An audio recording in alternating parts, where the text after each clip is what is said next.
although they didn't play a huge amount of senior footy there. They've moved on. You lost a couple of handy other ones. Marnie comes to mind, as down in the Hampton League as well. I didn't see Fraser O'Gorman's name. What's Fraser doing with his footy this year? He's at base camp at the moment at Everest. So he booked that in nice and early and told us from the get-go that was what was going to happen. And because you got a certain window to actually do it, not that I'm going to trek over to Nepal anytime soon to do it myself. Didn't have enough money for a golf trip?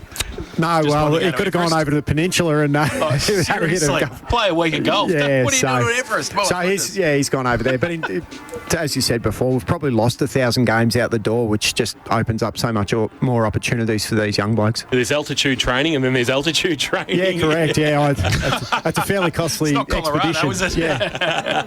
So some of the names, obviously Cooper Hayes is an interesting one. He's Geelong Ammo's product, and is he just making the trek down, training nights? So it's an interesting one. Kids that play locally in Geelong in the Bellarine will usually go to a GFL club based here. How did that work that he's found himself going down your way? Yeah, funny enough, his father, Brett, is an under-18 premiership captain at Cole back in the Hampden days. So the connection's there, and he's got a strong link with Joffy Simpkin and Darcy Lang, and loves the way they go about their footy. So I thought with the big open spaces down at Central, down at the ASL stadium, it'd suit him really well. So he thought he'd come down and have a kick with us, which was great. Was that the same team that the great Scotty Gallen from the Herald Sun won the best and fairest in? Did they play together? No, that might have been under 10s or something, Scotty Gallen. Scotty won an under 18. He did. He won an under. We used to hang it on him all the time about that. I think Rose hanging on him right now, which is good. I just want to ask you about a player from another club. I wouldn't normally ask about Bell Park players, but I want to ask about what Wade McSparron's up to, because I believe there might be a little bit of over the Pacific in his future. What's going on there? Yeah, well, the three of them are at home because Bianca's Essendon and Tyler and Wadey are Collingwood, so they're listening in, and I better give him a bit of a plug. But he's trying out for the pro kick with Chapman and the boys up in Melbourne, so he's having a crack at that, and apparently he's doing all right from his reports anyway. So if it all goes well, he's got a couple of mates. Obviously, Joey Couch is over there, and Aidan Sleep Dalton's over there. A couple of mates that he knows from Joey. So the avenues are there. If he does well enough, he might get a scholarship out of it. Fingers crossed. How good's that? That's where the Carrick end of season trip's going to be. Correct. We're heading over to watch him Wade punt over in the. Mate, you just spent 6 months over there. He's not taking his family. He's trying to get all us going. A couple of players I wanted to speak about. I talked to the Colac Mafia normally at Easter time. They were very interested to find out how Zach Zyde-Bell was going to go in the ruck. It looks like he's been given a bit of a lease on life, I suppose, because you looked a bit. This is just personally. You looked a bit top-heavy last year with a number of tall players, and it looks like he's been given a bit of freedom just to run around and play in the ruck. Yeah, he's a natural ruckman, I think. His ability to run and jump at the ball, and then his follow-up work at ground level is first-rate. It's like great skills, hasn't he? Yeah, it's like we've got another ruck rover running around at 6'4", and his ability to hunt the ball's fantastic as well, so it gives us another avenue around the ground, and his ability to work hard is first-rate, and he's in good shape, so he started the year really, really well. That's good. And Jared Walters has come back to the club from Grammar, Northern Blues, wherever else he was. Obviously at that age now where he's 21, 22, I think right in the window for you guys to play some good GFNL footy. Yeah, he's a really calm player. He's been playing behind the ball. We've had him on the ball a little bit at times as well, but his composure behind the footy is really settling. So he's fit. Obviously, he knows all the boys growing up down that way, and it's his first senior year at Colac, so he's really enjoying it. And obviously, he gets the opportunity to play with his brother as well. So him and Aaron are loving it. The only player I want to ask about is there was a few times last year I asked you about him while he was playing twos and things like that, but he looks like he's started the season really well. Slime Hillman, he's kicked 8, I think, and averaging 4 a game. He's obviously had a big pre-season and he's ready to go. Yeah, he's really fit at the minute, and he had a couple of niggles last year too that kind of held him back a little bit. So people think that sometimes you're playing at 12 o'clock, you're being pushed out for some reason or another, but sometimes you just need to find some form and run across the ground as well because you're coming back or you're injured. So his body probably wasn't in the best shape last year, but as you said, his form early parts this year has been fantastic, and obviously we hope it continues. How was the pre-season, Ro? Obviously you don't dwell on what happened in the final series, and let's be honest, you guys linked into the final series. There's a fair few excuses for what happened during that final series with your players, but I presume you don't dwell on it, you just move on. And did you change anything up in the pre-season or just attacked it the same way? Yeah, we've probably changed a couple of things up pre-season, but we did dissect that final series pretty hard, even though some of those things were out of our control. We still want to make sure the things that we can control, we do well, and we just probably didn't do that for the last, even out here against South Barwon in the last round, we weren't great there, and it continued into the final, so we've tried to rectify that best we can. Did that raise some alarm bells, that performance? Did you walk away from your game, something just not right here? I kind of put it, Dust and I had a good chat about it. We thought we'd leave it alone a little bit to a certain degree, just because it was the last game. There was only us and another game played that weekend, so we thought the boys might have just tried to, you know what it gets like when it's a dead rubber. Blokes want to just preserve themselves for final. So we had a fantastic night, 2 nights on the track leading into that first final, and all indication was we were going to play some good footy, which wasn't the case. Was there an opportunity for Brady Hall to play with you today, or was that not afforded to you? No, sorry, on the week. So he was at Vic Country. Yep. Yeah, okay. Yeah, so he's in the Sorry, not today. This Saturday I should be talking about. Yeah, so if he gets ticked off from the Falcons, that he's right to go. He's coming back from a slight little injury, so he's only played one at the Falcons, correct me if I'm wrong. Yep. And so he's only played the one, and then he played the Vic Country trial game on the weekend, so he may yet be rested, but if we can get an opportunity to get a quality player like that in, we'll definitely look at it. Ro, great to see you. We look forward to seeing you Saturday. Looking forward to seeing the Tigers first up for 2023 for us, and we're hoping to get down to Australian Lamb Company Stadium at some stage during the year, but we want to have it, make sure there's a couple of meat packs for us waiting for us to bring back up the highway. Lamb's not cheap these days. That's why I'm asking for a couple. I have to stay down on Saturday night and go to the Austral. Hello. Yeah, Ben can definitely sort you out at the Austral for a counter meal and whatever else. Peril. Hey? That's your peril. Might get the Buchanans over and we'll have a real fun geez, you party. probably don't want that. Could be You'll be there for a week. That's what I mean. And we've used all our questions now for Saturday. So.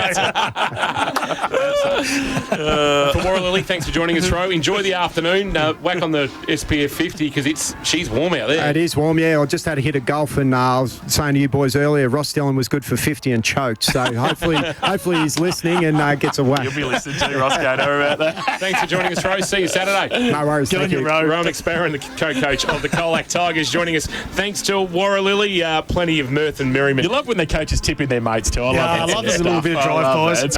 Live in Geelong's most awarded community, the premier place for families to live. That is warralily.com.au. The Anzac Observance ceremony is not too far away. Don't forget you can join us, krockfootball.live. If you're here at the ground, you've got in the car, KROC 955, you want to jump out, listen to it on your smart device, whack it on krockfootball.live, and we'll bring you a zero delay call of this afternoon's massive clash between South Barwon and St Joseph. The Anzac Observance ceremony next. We're before the bounce for Team Tyre Power and the Ponds and Norlane Hotel. Get your friends together and have a fun day out at the Ponds and Norlane Hotel. Thanks to Epco Cafe 24/7. Anzac Day football. Live, breathe, KROC footy.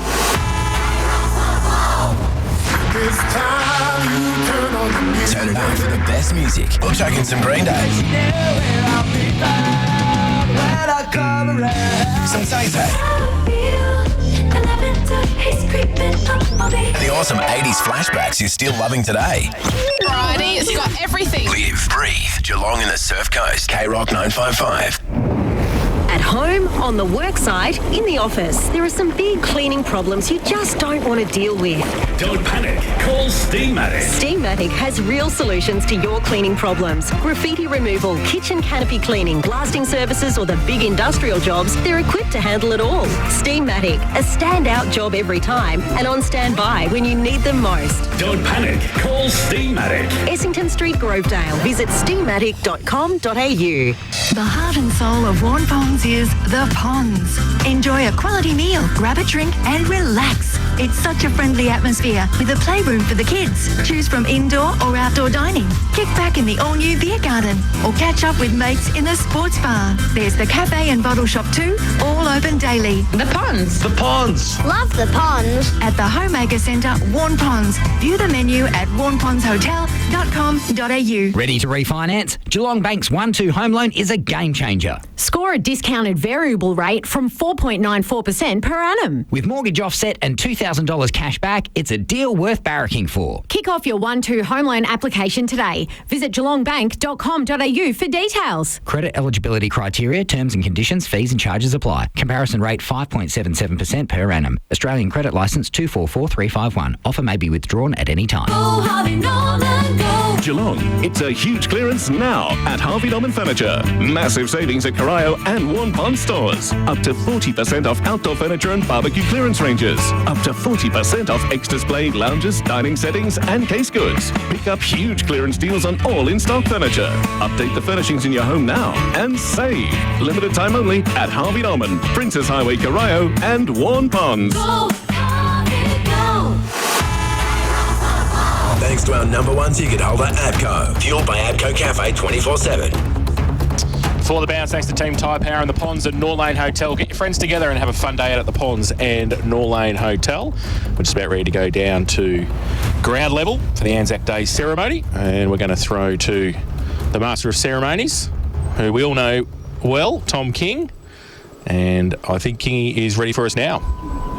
Well, thank you, ladies and gentlemen. A very good afternoon and welcome to McDonald Reserve for the Anzac Observance Ceremony on this wonderful day between South Barwon and St Joseph's Football Netball Clubs. My name is Tom King.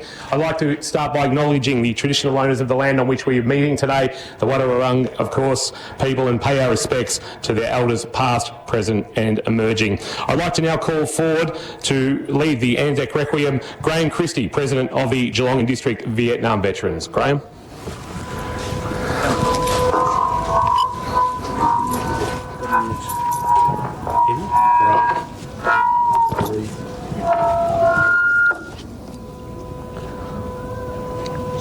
You're good. You're good. That's this one. Come over here. Is that better? Ladies and gentlemen, the Anzac Requiem was written by Captain Charles E. W. Bean as the official war correspondent in World War I. He became the advocate and chair of the Australian War Memorial. This is what he wrote back in 1918. On this day, above all days, we recall those who served in war and did not return to receive the grateful thanks of the nation. We remember those who still sleep where they were left amid the holly scrub in the valleys and on the ridges of Gallipoli, on the rocky and terraced hills of Palestine, and in the lovely cemeteries of France. We remember those who lie asleep in ground beneath the shimmering haze of the Libyan desert, at Bardia, Derna, Tobruk, and amid the mountain passes and olive groves of Greece and Crete, and the snow-capped hills of Lebanon and Syria. We remember those who lie buried in the rank jungles of Malaya and Burma, in New Guinea and in the distant isles of the Pacific. We remember those who lie in unknown resting places in almost every land, and those gallant men whose grave is the unending sea.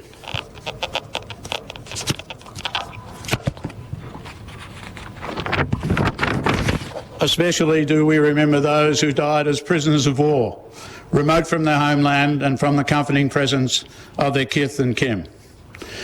We think of those of our women's services who gave their lives in our own and foreign lands and at sea, and of those who proved to be, in much more than name, the sisters of our fighting men.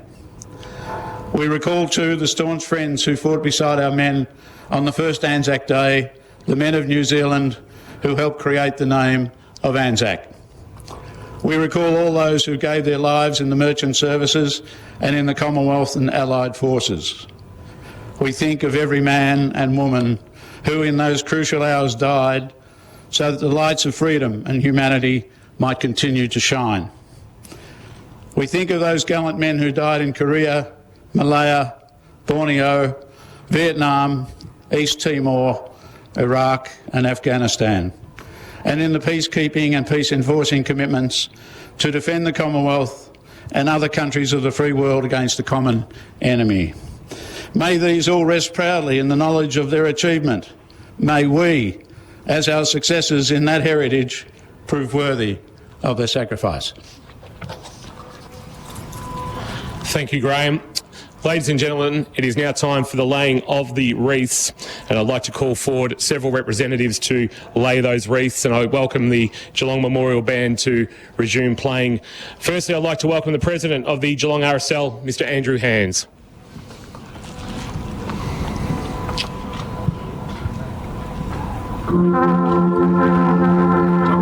Representing the Geelong District Vietnam Veterans, Graham Christie.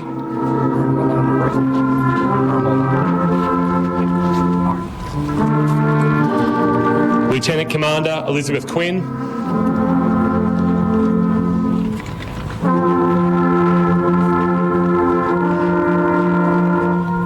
Representing the office of the Member for Corio and Deputy Prime Minister Richard Marles MP, Hayley Bamford.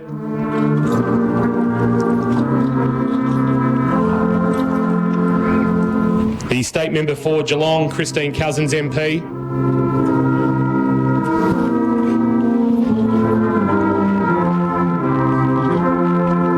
The Member for South Barwon, Darren Cheeseman MP.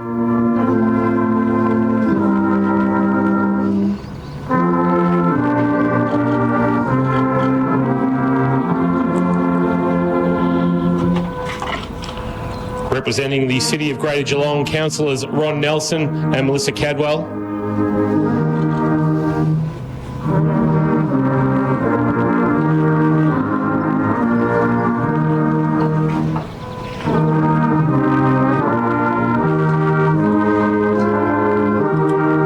AFL Barwon Commissioner Mark Wilkin.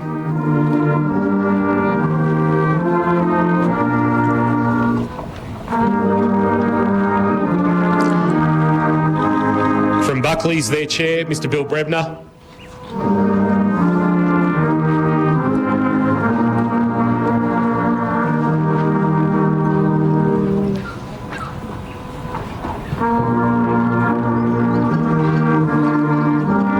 And our respective club presidents, from the South Barwon Football Netball Club, Tim Sherman, and from the St Joseph's Football Netball Club, Sue Cormack. And also representing St Joseph's, Cole Silcock.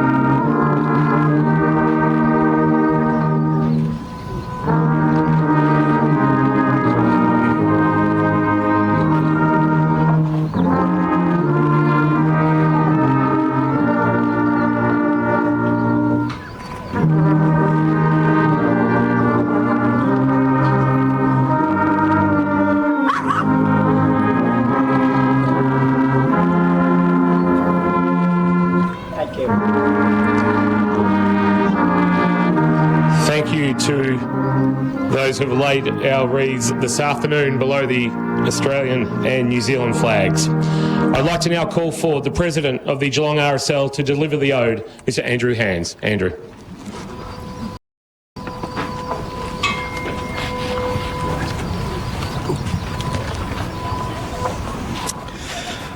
Could you all please stand for those who are seated?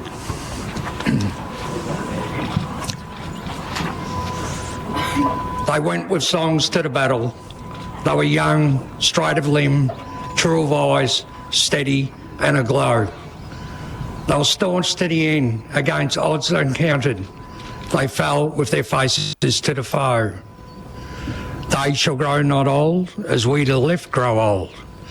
Age shall not weary them, nor the years condemn. At the going down of the sun and in the morning, we will remember them.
lest we forget.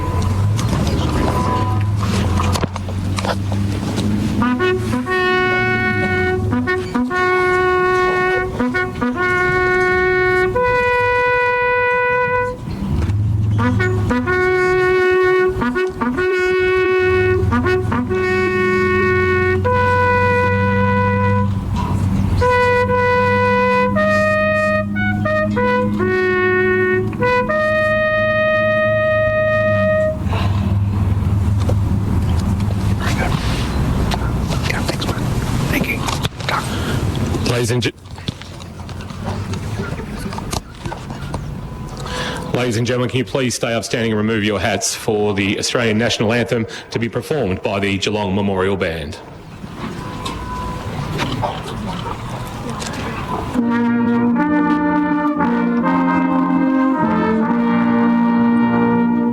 Australians, oh let us rejoice, for we are one and free. With golden soil and wealth the toil, our home is girt by sea. Our land abounds with nature's gifts of beauty rich and rare. In history's page let every stage advance Australia fair. In joyful strains then let us sing, advance Australia fair. Thank you, ladies and gentlemen.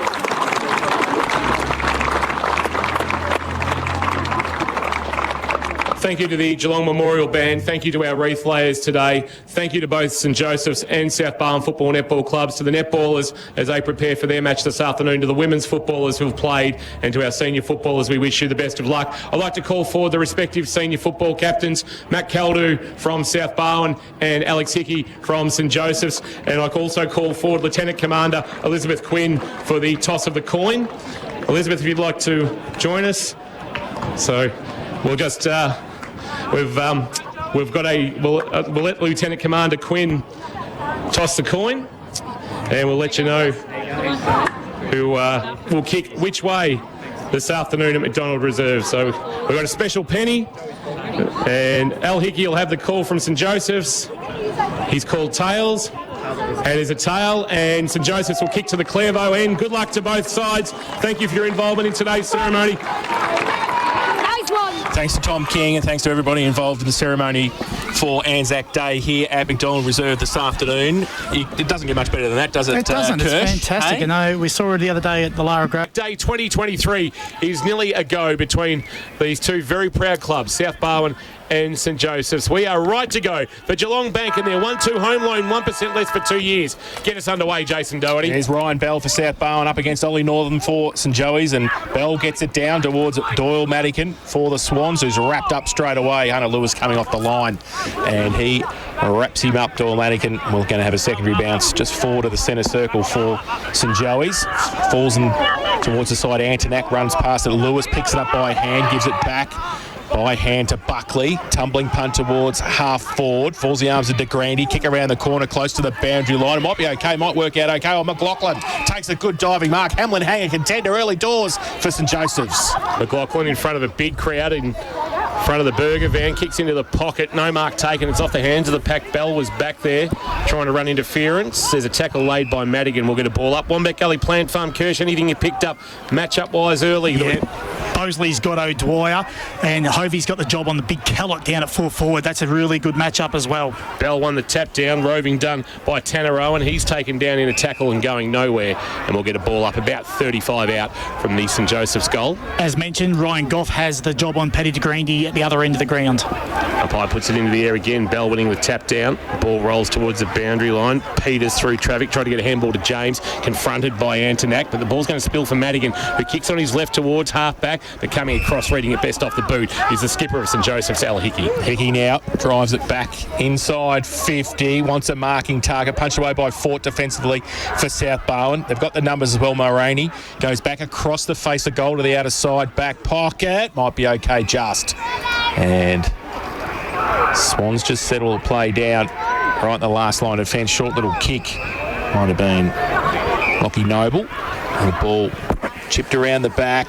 Comes back towards centre half back for South Barwon. Cunningham goes to Mulroney, got a hand to it, couldn't take the mark, but got a bit of time to size it up and gives it away by hand as well. And they go towards centre wing, taking the mark, Chris Hughes for the Swans. Hughes from St Bernard's in the Victorian Amateur competition. Very handy pick-up for the Swans. Kick towards half forward. What's he got marking-wise? Fly over the back, but not taken by Urquhart.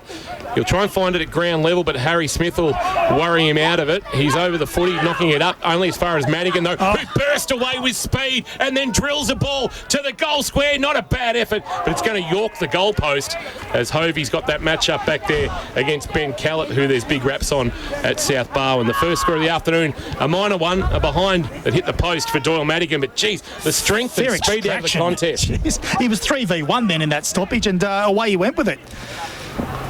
So waiting for the footy to come back. Don't tell me somebody's run away with the footy already. No, they've got Al Hickey's waiting for it. It'd been good nick too. Oh, so absolutely. It's had 20 kicks on it and be ready to go. He's got it at full back for St Joey's. Al Hickey's coming up for 4 of them. Started well early. That's exactly right. So he's going to do the kicking in duties. He's got Northam this side, broadcast side.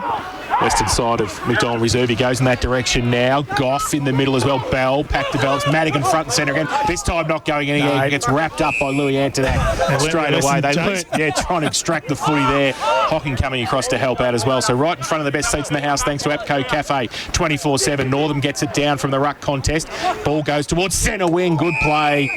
Coming out at pace was Owen. He takes the mark for Joey's. Owen sees something he likes forward, and it's a well-weighted kick. The mark taken by Hannessy. Hannessy quickly wants to move it on to young Lewis. Lewis dropped an absolute sitter on his chest. Now he's got trouble. Fort trying to wrap him up, but he knocked the ball out, Lewis. South Barwon at half-back look to run. Kick from Goff on the bounce. He's going to roll to Bell and then roll away from Bell, and it's cleaned up nicely by Buckley. Heard a voice, just gave a handball. He wanted Mullen, but he won't get to him. Northam head over it. Knocked it into the path of a teammate. Handball in the up finds Mullen. Mullen gives it to McLaughlin. McLaughlin 55 from goal. Short little kick. Good defensive spoil coming across from Peters. Knocks it out of bounds in front of the Burger van, and we'll get a boundary throw in right forward pocket. St Joseph's in attack, but South Barwon leading, one behind. St Joseph's yet to score. 4 minutes gone. Port Phillip Ferry's time clock. De Grande doing the ruck work forward of 50 for St Joey's. Bell gets in front, gets a left hand to it. And was that a high tackle? I think it might have been over the shoulder. It's going to come back and be a free kick. My man. To Jake Peters, I think. Oh, no. He's your man too. Oh, well, my man had it under the pack. Peters gets it to Madigan. Along the line goes towards Noble. Punched away. Jack Buckley on centre wing for St Joey's. And we'll have a boundary throw in right in front of a massive crowd here at McDonald Reserve. Madigan started on fire last week before he got hurt, Kirsch, and he's started well again. He's done the same, hasn't he? He's everywhere at the moment. No, not being hindered by that corky.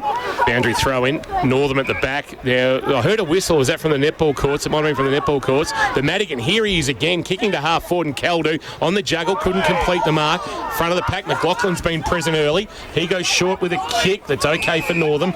And that flowing mullet of Ollie Northam takes you back to sort of Def Leppard mid-1980s style.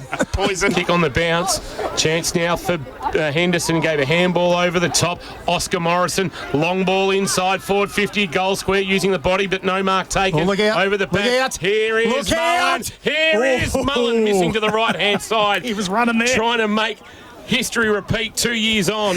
He was running there, Kingy. Same pocket. Same sort of snap, but just couldn't get the bend, and it's a minor score. St Joseph's first of the afternoon, and they are locked away at 1 point apiece with South Barwon. First quarter thanks to Geelong Bank, and Geelong Bank's 1-2 home line. Well, Swans kick it out, and Urquhart takes the third man in line at half-back. Took a fantastic mark over the top of Ollie Northam, and will drive it long towards centre wing. Bosley, Fort, Caldu, they're all there. Caldu up front and centre was Buckley for St Joey's. Handball spills free. Callett, massive, gets the handball away. Caldu through the middle, under pressure now. They need some support, and Joey's, they just wrap things up there. They were under a bit of pressure. Morrison came across to help out from centre half forward, came back towards the half-back flank, and we're going to have a ball up for Bell, who gets it down. Northam got a hand to it as well. Northam threw it. The umpire said play on. Now off a step ball, comes from Starkey for South Barwon, inside 50. No mark to Carmody. He's under pressure. Can he pick it up? He kept his feet, which was good, and then he got a trip, and the umpire said play on. And what's he paid? He's paid the payback of a push, I think. He missed the one to start with for Jackson Carmody, which was a leg, and he'll shoot the goal from 30 out, slide ankle. It's a fair win, one-on-one with Al Hickey, one of the greats of the competition, who started really well as well, might I add. He's had the 5 possessions early. Feet, and that was the thing, that's exactly right, yeah. So you're a goner then. So Jackson Carmody, who's going to play an important part for the Swans around these talls in the South Barwon forward line this afternoon. 30 out, northern end of the ground, comes in, right foot kick, and goal umpire only moves about 3 inches and calls it a behind. He celebrated and everything, but so he's missed it to the right-hand side and through. They double their score, the Swans. They are 2 behind. St Joey's 1 behind. Geelong Bank K-Rock first quarter scoreboard. Watching that match-up with Henderson and Fraser Fort. Fraser Fort's been running defensively every time the ball goes forward of centre for St Joseph, so he's playing a real defensive role off that wing, and Henderson's been able to have 2 possessions on the outside while that's been happening. Matt Kershaw for the Sporting Globe. St Joseph's kicked it into half-back, but Kelly O'Neill got across, gave it to Madigan, but Madigan's kick inside 50, marked by Camerick, who's wearing 41 this afternoon. I reckon he wore number 10 back in round 1. He comes laterally, and mark taken comfortably there by Joel O'Dwyer. He goes into the right-back pocket to Smith. Smith holds a handball back that was intended for Al Hickey. Instead, will kick now on his left boot for St Joey's to the wing. Well-weighted ball, and Henderson uncontested. In fact, just back of the wing. Really slow progress here. Smith has worked up the ground. Will mark at the back edge of the centre square and swing onto his left boot. Drives a kick now towards left half forward, wanting Hunter Lewis in one-on-one with Starkey. Lewis couldn't mark, but he found it at ground level. Then he fumbled, tried to knock it up to a teammate. Little kick backwards was smart play from Jed Warren, and now Harrison Smith goes on his left boot, and the mark taken by Mackay, the former Newtown signing who never played a game at the Eagles. He goes now from centre wing, all tumbling punt inside forward 50, and that's a great Hamlet hanger, if you don't mind. One-hander from Fraser Duray for South Barwon. He was third in line, really, and just plucked the hand out and said, I'll take that. And he goes towards centre wing with the kick. No mark taken. Caldu is just surrounded by a couple of St Joey's players. Morrison was one handball, didn't hit the target. And there's Mackay again. He can't get it. Tried to kick it third time off the ground. And South Barwon with the numbers at the back of the pack, but they lose momentum in the tackle. And the ball comes out to James Hickey. He's wrapped up. Does he get rid of the football? The umpire says he does, but he was holding the ball, and it's going to be a free kick right in front of the scoreboard for South Barwon. My man, Sammy James, has got it. That'll earn some Matheson medal votes, no doubt. Oh, gee whiz. Will now. Caldu. Smith, that's surely a free kick to Smith. Caldu buffeted him off the footy. No, the mark's paid out there for South Barwon. And now the kick inboard looking for Callett, who is chopped off by Jack Buckley, who's been good early. Buckley driving it long. Inside forward 50 to Grandy. Oh, Goff in front. Good strong grab. Positioned himself well, read the flight nicely, the Geelong VFL listed youngster. And he wants to play on with a handball to James. He's got trouble. He was too slow. He was run down.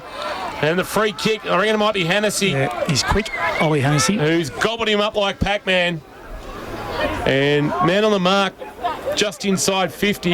And Hennessy, well, we know he's got a good leg on him.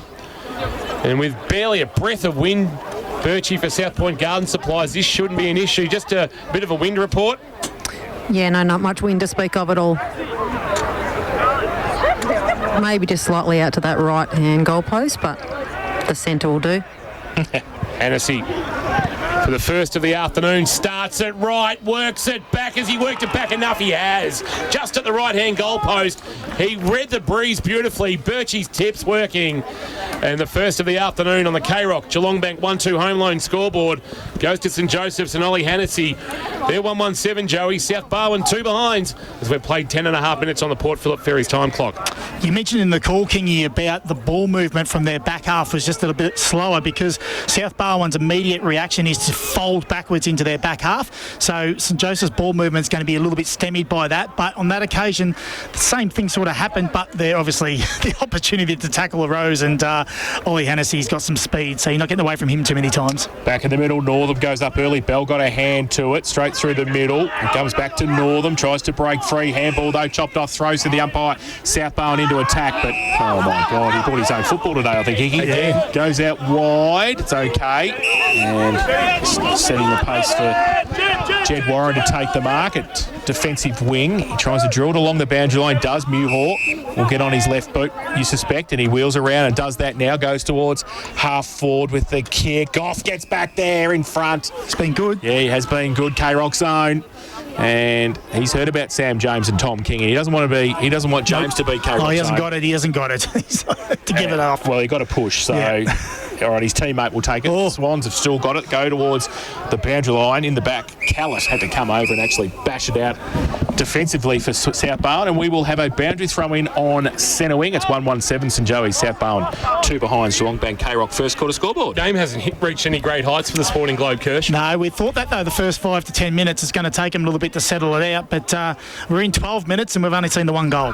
From the boundary thrown ball to the front of the pack, Antonak was there for St Joseph's. Good tackle laid over the top by Mackay. That ensured that Hutchinson was going nowhere, and a true centre wing will get a ball up. We've got some real good matchups around the ground too, so every contest is a battle at the minute. At Wombat Gully Plant Farm, those matchups. Wombat Gully Plant Farm, see the team at Wombat Gully 201 Townsend Road in Moolap for all your gardening needs. We're from the boundary throw-in, seen it, or ball up, seen it go out of bounds, and Mackay's going to do the ruck work here against Bell. Mackay won the tap down. O'Neill did the roving for South Barwon. Camerick ensured he was progressing no further, and we'll get another stoppage. There'll be no easy wins in terms of getting the footy this afternoon for anybody. Absolutely not. Ball up. Bell gets it down for South Barwon. Antonak wrapped up straight away in the tackle. Spoke about young Urquhart's game last week. Well, he lined up on Alex Hickey, so he's rolled up the ground a little bit now, young Urquhart. Bell gets it down to Madigan, who gets the kick away towards centre wing. Ball in dispute. Kaldu gets wrapped up straight away as well in the tackle. Al Hickey's there defensively, and the controlling umpire will come in and throw it in the air for Bell again to get it down. Madigan tried to tap it on through traffic. That's a hold. Throwing the ball. The umpire said no. Madigan got it backwards. Off a step. Urquhart around the corner. McLaughlin. He can't take it. In fact, it was Hutchinson who got it away to McLaughlin. Now free kick over the shoulder, and it's going to be Antonak, who made his VFL debut for Geelong last weekend. Back in the St Joey's team, he'll take the free kick at centre wing. He's rolling with a little bit more streamlined hairdo, I reckon, Louis Antonak. There's a reason for that. Just back of the wing, sending towards half forward, bouncing ball. Hennessy tried to knock it forward into the path of young Lewis. Lewis with a left foot dribbler, rolling and goaling. Second of the afternoon belongs to St Joseph's, and a little bit of class from the youngster, Hunter Lewis. We know his old man had some talent, and this kid's got it in spades as well. Kicks his 5th of the season, and St Joseph's their second of the afternoon. They move to 2-1-13. South Barwon are 2 behinds on the first quarter. K-Rock Geelong Bank scoreboard. And Kingy, the impressive part about that was that at that stoppage, just here on centre wing, Hunter Lewis has been rolling up to the stoppage as an extra around the stoppage, and his work rate to actually work back towards goal was outstanding on that occasion, and he was rewarded by some hard work. Louis Antonak's shaved cranium story. What is it? Roll the dice. $50 or shave your head. Shave the head. Yep. Well done, Louis. Good work. Cheaper to shave the head. Fort in the middle, beautifully down to Madigan. So that's answered the question. Fraser Ford in the ruck for South Barwon. Goes towards Bosley at half forward. Over the top of it, needs to get rid of it, and did. St Joey's got the numbers around. Bosley brought it back in. Probably bought a bit of time. Noble breaks free. Right foot kick around the corner towards the goal square. Open. Getting back there. Oh, Kaldu! Hamlin hanger. Contender, and then kicks the goal on the goal line. The big skipper of the South Barwon Footy Club puts their first on the board this afternoon, and a quick reply for the home side. They are 1-2-8. They trail St Joey's 2-1-13. Geelong Bank K-Rock first quarter scoreboard. We've spoken about it before with Doyle Madigan's ability to just get those clearances or just out of a scrimmage produce something. He's done it again with that clearance, but Lockie Noble did exactly the same thing here. The strength around the ball at the moment with South Barwon's really showing, so if they can just get that ball forward, we've spoken about how dangerous our forward line is, and there's a prime example. He's a good player, Matty Kaldu. Oh, he certainly is. Neildy's come down out of his stand up there, and he's down on the boundary line. Beautiful tap down by Fort, roving by James. Kick inside 50 for South Barwon. Oh, here's Hickey again. Alex back with the flight marking for St Joseph's. Comes in to Tanner Owen, who's been okay early. He's good. Seen a little bit of it, the youngster, former Geelong Falcon. Attacks the ball really well, Tanner Owen. Back edge of the centre square. He drives it towards the outer wing using the body. Mackay couldn't work his opponent off the footy in Fort, but Fort did well to be able to knock the ball forward, only as far as Smith for St Joseph's. He gave a handball off to Antonak, slung in the tackle, a handball to Mackay. Was able to lower the eyes and put a bouncing ball into the path of Warren. Warren about 75 from home, kick inside 50. McLaughlin to run onto it. In fact, he got a nightmare of a bounce and it was cleaned up out the back by Giray. Shared it with Goff to Peters. Peters with the outside of the right boot, a well-weighted kick onto the chest of Noble, who marks it true centre wing. Plays on quickly, left foot kick towards half forward. Push past Carmody. Can he pick it up? He can't. He's got 2-on-1. Hickey L gives it away by hand. Close to the boundary line. Buckley under pressure. Back to Hocking. Back to Buckley. Runs past the 1-2. Inside defensive 50. Measures the pass. McLaughlin. He's bought his own footy this afternoon too, Max. At right half back for St Joseph's. Has taken the mark. Wants to play on. Got Antonak running past. He elects to go with the kick instead. Probably should have handballed it. Peters was there for South Barwon. They rove the Swans and they go back inboard. Bit of space at centre half forward. James shuffles the handball. Fort inside defensive 50. Drills the football inside 50. And all Jackson Carmody had to do was sit and wait. Fraser Fort put it right on his chest and he will shoot for goal from about the same spot he missed one earlier. 30 out slide angle.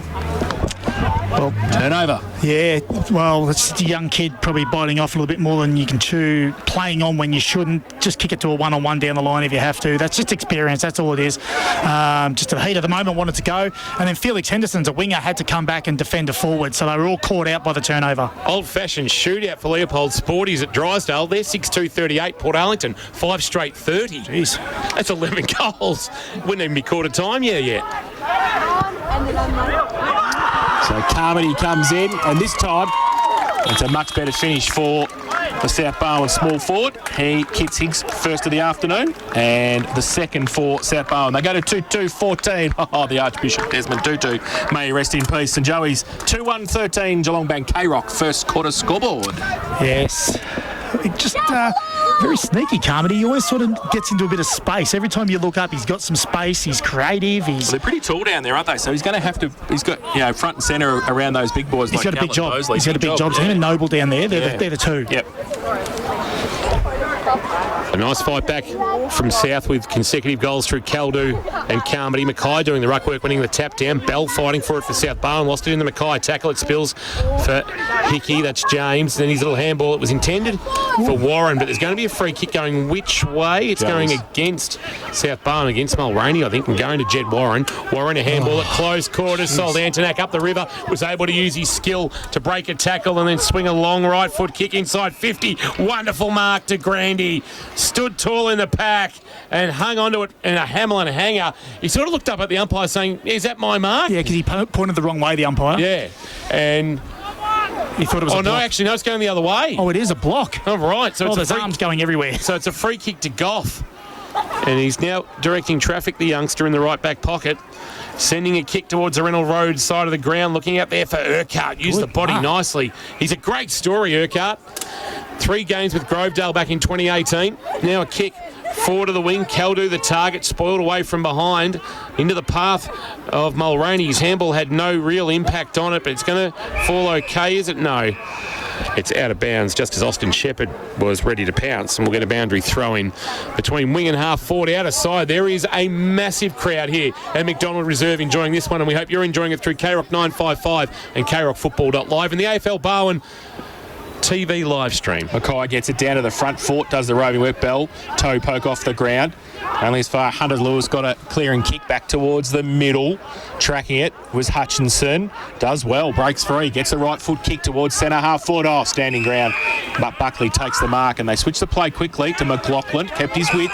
Took the mark at half back. Don't reckon he's going to play on this time. He thought about short. He goes short now. Safe. Go to the skip up. Get a game next week. That's what you do. Al Hickey takes it at right half back. He's just sizing up what he's going to do as well. He's going to go along the line. Oh, that is a torpedo punt, if you don't mind, towards half forward. Peters overruns it for South Barwon. He needs some support. Mewhort through the middle. He gets ripped off the football as well. Holding the ball. Send the umpire. Whack! Only had it for 1.2 seconds. Gone. Jeez. Free kick South Barwon. Dylan Starkey, the recipient of the free kick. Advantage has been paid. Kaldu couldn't mark. Front of the pack, quick kick forward came from Duray inside 50. Carmody dropped what he should have taken. Time to recover and lace out. Hits Broughton. Well, that was touched off the boot according to the umpire. So he had to give a handball to Noble. Noble had his kick wonderfully smothered by Hovey diving across his boot. Forced a spillage. Handball out the back came from Hughes looking for Carmody. Joey's have done well to hold up here and they will clear with Henderson hitting Oscar Morrison, who gives a handball now off to Mullen. Mullen running himself in and out of trouble. And laterally he comes to Buckley. He does, and he finds him. They've got a bit of space on broadcast side. They go towards McLaughlin, picks it up on the half volley, kick over the shoulder, but they're playing one behind the ball, sort of both sides. Goff was positioning himself nicely, took the mark at half back uncontested, and it's gone up half a notch. It has indeed, Kirsch? Yes. Certainly has. It's full pressure everywhere at the moment. So Goff short, just okay. And Mark taking it half back. Might be Todd White, I think, who's got it. Goes with a right foot kick towards the big Northam, who goes up. Callett's there as well. McLaughlin tried to tap it on. A little toe poke in the pack. Bell puts the tackle on. And pack develops around Jack Mullen, who's the last to get up. Gets pushed into the ground by Fraser Duray. Ball comes back up centre wing. Broadcast side, Bell. And Northam gets it down. Mullen has to stand, gets wrapped up, loses the football in the tackle. Little toe poke. And as far as O'Neill, got it away to Noble. Kick around the corner towards half forward. Bosley punched it on. Callett. McLaughlin gets back there to help for St Joe's. Oh, that's on the full. Callett came off his right boot, and there will be a free kick to St Joe's in the last line of defence, and it might be Max McLaughlin. Who goes laterally into the back pocket. They'll look to clear through Joel O'Dwyer. Goes across the face of his defensive goal to Smith, who's called to play on. So he just had to loop a handball over the head of Carmody to Buckley, who gives it back to Smith. Smith on his left boot sends it towards the outer half-back flank, and stretching and marking his Hennessy with the John Oates moustache. Gold. He gives a handball off and they look to run. The kick might have been Warren kicking. Henderson, and Henderson should say. Now to Mackay down low. Handball. Camerick had to stretch to take the footy, and in doing so left it behind. Then he found it and was wrapped up by Big Fort. Now he's got Madigan over the top of him. He needs to get it out. Umpire says, give it to me, I'll ball it up.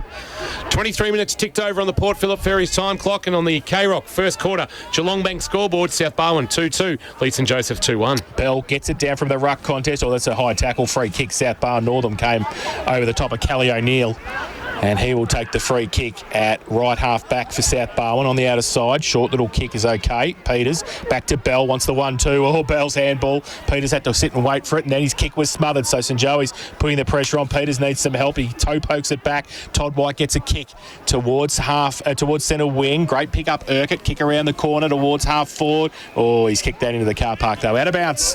Free kick St Joey's half back on the outer side.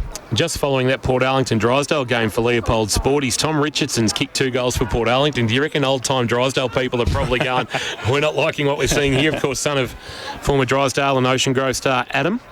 And the long kick is marked by White at half-back for South Barwon. He wants the middle of the ground, and he's got Fort running. It was a wonderful 45-degree kick. Fort hit it in stride. Inside 50, wanted Noble, but stretching and marking is Chaplin for St Joseph's. He goes short to Buckley, who's been very busy as well.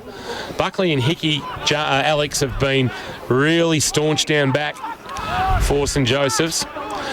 He's now called to play on. He's going to have to come broadcast side. I don't think he wanted to, but he will, to a one-on-one. Asking a lot of Owen. Spoil knocked it away at the front of the pack, but only as far as Antonak that came from O'Neill. He wanted Hennessy, who overran a pretty sloppy handball, and he gave it O'Neill to Fort, who gave it back to O'Neill, although I reckon Fort has got a little bit of trouble there, and Antonak not happy.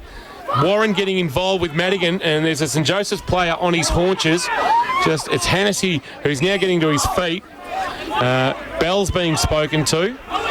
Fort stands the mark. Was there any? I didn't see what happened. Yeah, coat angered him. Yeah, he gave him one eye. Old school. Yeah. So nothing extremely untoward. Nothing malicious. Nothing. Yeah, nothing reportable. No. Hovey marks after receiving the kick from Smith. Swings a kick inside 50. A one-on-one. Mackay had it fisted away. Hennessy, the front of the pack. He overran the footy. Numbers there for South Barwon. James, though, couldn't take it cleanly. Bosley's worked back behind the footy. He bursts away. Now pulls a kick. Sees Big Bell. That kick, though, won't favour him. Or dropping what he should have taken was O'Dwyer. Helped out by Hocking, who gave a handball back to Buckley. Point of the square at right half back for St Joseph's. He goes short, and marking on the chest is Jed Warren, who's also very very much in number the, two. he's also in the Ollie Hennessy. They're like brothers, aren't they? Warren's taken it back into centre wing. Drives it towards half forward. Mackay comes out, takes the mark. They're outnumbered then, St Joseph's, because they were 3-1 fighting with Ryan Bell. They were. Mackay down the line.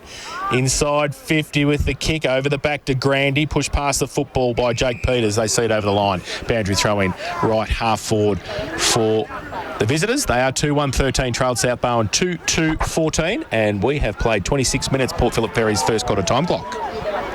Swans by 1. Ball back into play. Mackay doing the ruck work for St Joey's. There's going to be a free kick for a hold, and it's going to Joey's and to Mackay.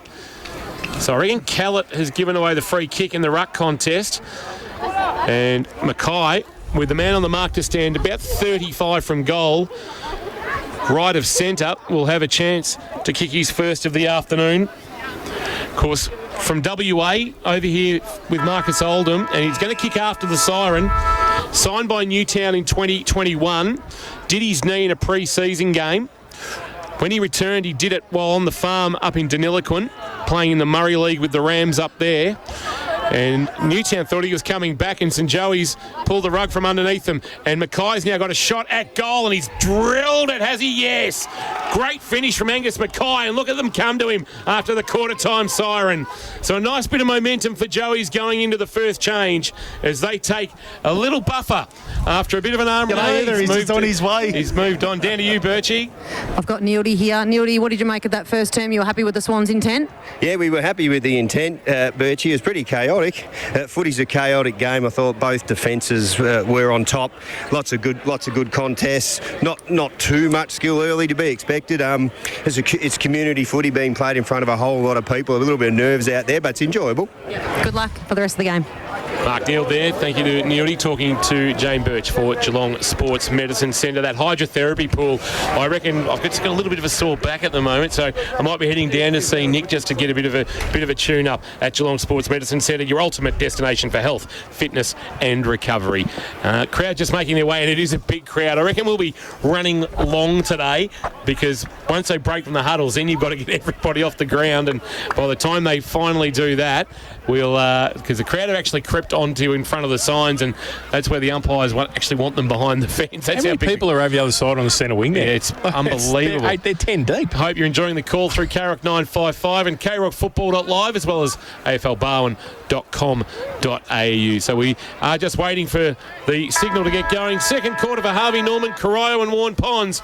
Here's Jason Doherty. Ryan Bell and Ollie Northam, who gets it down from the first ruck contest. Madigan, though, who gets a clearing kick as he did in the first term, goes towards centre half forward. Swans moving it quickly across the half forward flank. Chain of handballs comes towards James. Kick was partly smothered. Falls into the arms, though. The ball came to Johnny Broughton, who goes short with the kick. He was looking for Noble, but it was chopped off. Jack Buckley has taken the saving mark for St Joey's in the last line of defence. How good was Buckley's first quarter as he trots off across the face of his defensive goal with a casual bounce and then kicks into the right back pocket with a well-weighted ball that lands on the chest of teammate. It might be Hocking there. Hocking, that's a skew with kick that Caldo cleans up for South Barwon. His handball to Jure. Jure was held without the footy umpire. Umpire said play on. Alex Hickey, handball back inboard. Asked it a lot of McLaughlin, who's dumped in a tackle by Madigan, but Northam, the loose footy. Quick handball forward. Mullen. Now, there's a whistle gone. Which way is it going? It's coming back. A high free kick going to the will-o'-the-wisp, Max McLaughlin, who looks like he needs a good feed. We might take him down to KFC and get him that cheapest chips feast. Gives it away by hand to the skipper again. He's definitely getting a game next week. That's twice now. Goes to Hickey, who goes to half forward with the kick. Pressure from the St Joey's forwards. Hunter Lewis put the tackle on. Kept the ball at 50 for the visitors, so we'll have a ball up. Pack developed around him. Bell's going to come in and do the ruck work against Northam, who goes up way too early. Bell got it down. Antonak across there, can't take it. Lewis picked it up well. Oh, and then got one high. And Doyle Madigan told him all about it too. Doyle Madigan looked like he's been to Coachella, I'll tell you, with the way he's going with the hair and the mustachio and everything. The ball comes over the back for St Joey's. Fraser Ford on the last line of defence. Got it away by hand to Hutchinson. The kick wasn't good. Henderson got a bit of time and space. Runs inside 40. Left foot kick and kicks the goal. Lambie's Tavern goal, the day contender from Felix Henderson. He just worked his way around on his left boot. I reckon South Barwon thought he was going to come back on his right, and he just drilled it straight through the middle. And St Joey's start this second term with a goal through Felix Henderson. 4-1-25. They lead South Barwon 2-2-14.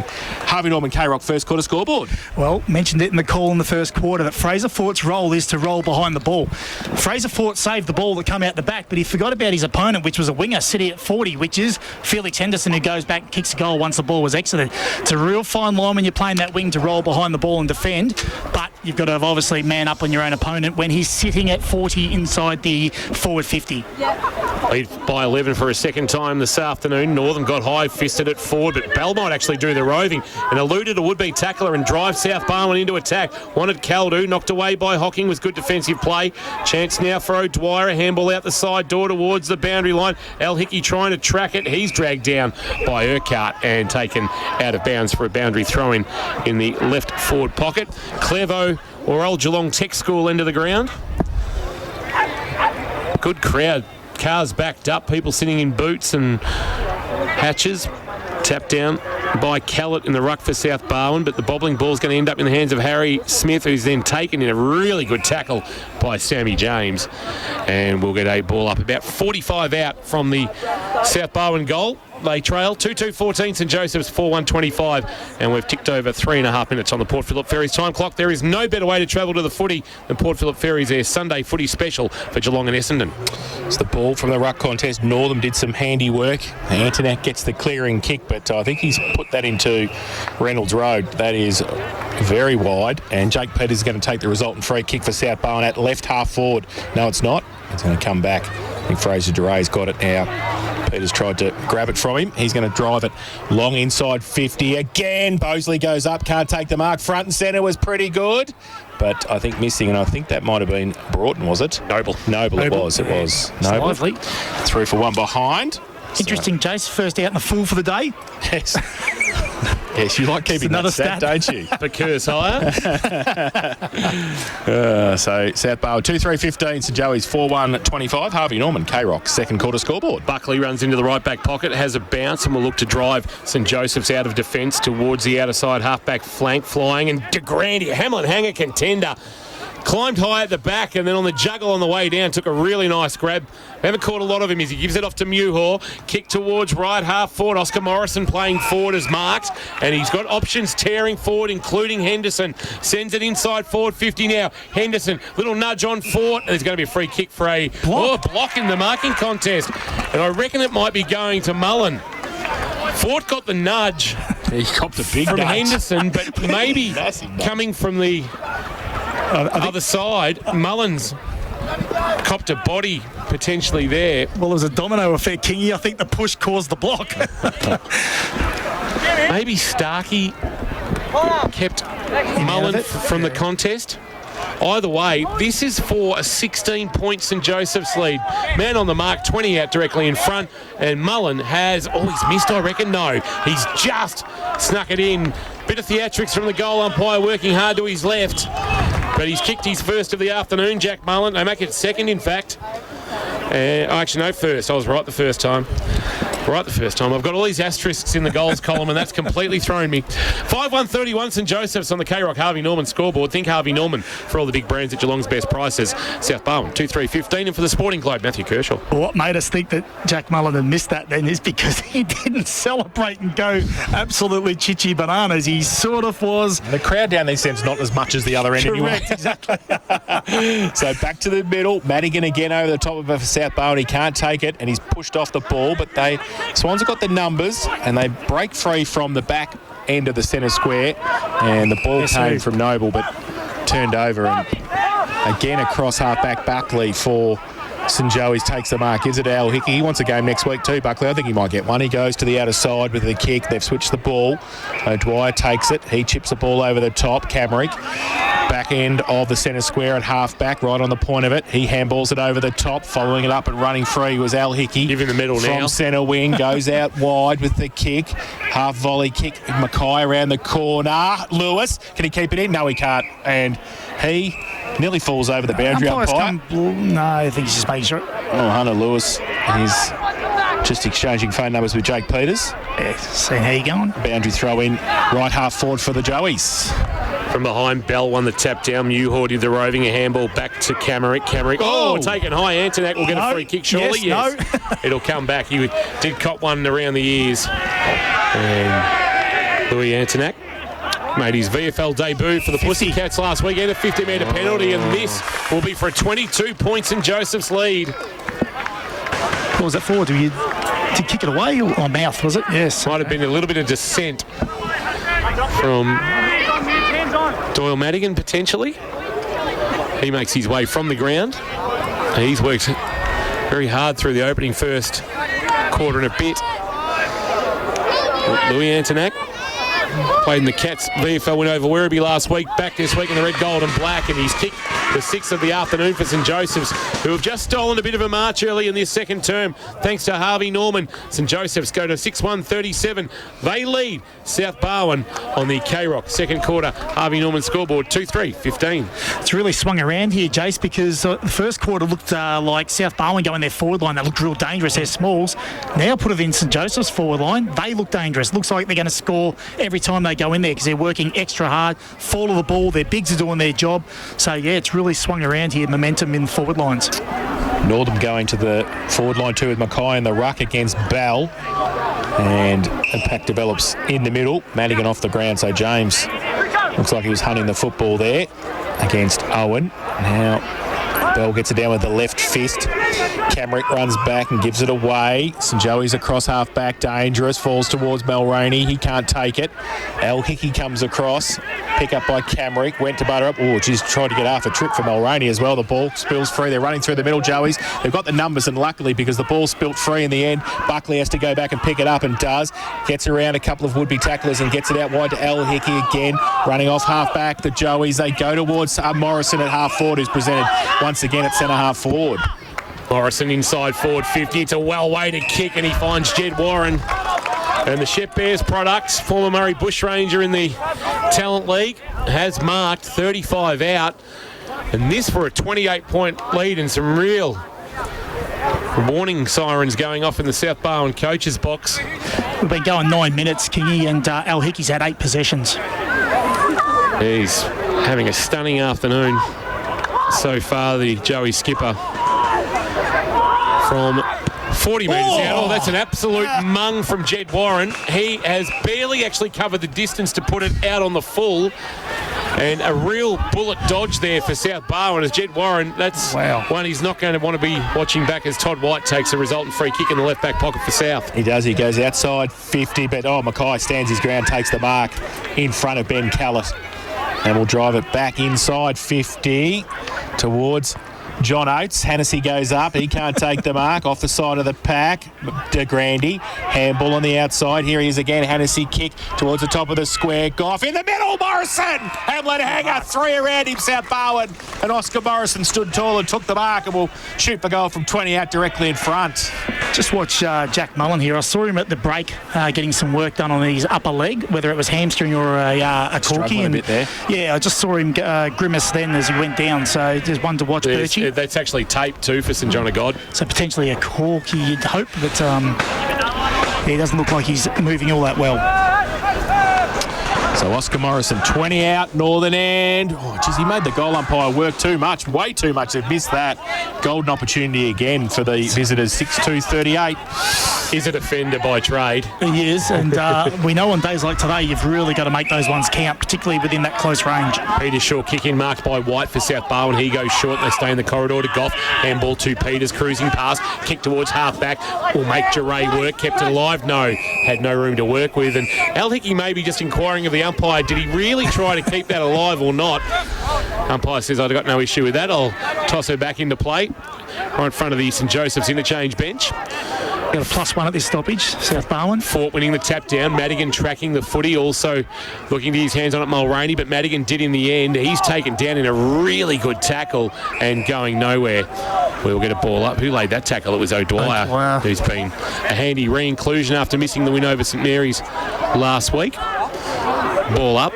Fort maybe winning the tap this time. Here's Owen on his non-preferred left, jamming it on the boot, and it's going to roll towards the boundary line and out, and that's a good result for Joey's as they get a stoppage at true centre wing. Port Phillip Ferries time clock gone 12 minutes in this second quarter. Port Phillip Ferries, there's no better way to travel to the footy. Just keeping an eye on Jack Mullen down there. He's struggling big time in the 10-metre square. Deep forward. Mackay from the ruck contest got it down to James Hickey. His handball chopped off though by Fort. Goes with a rugby-style kick towards half forward. Punched away from behind by Al Hickey again against Lockie Noble. And we'll have a boundary throwing right half forward. It's sort of like Michael Liner out the back of the...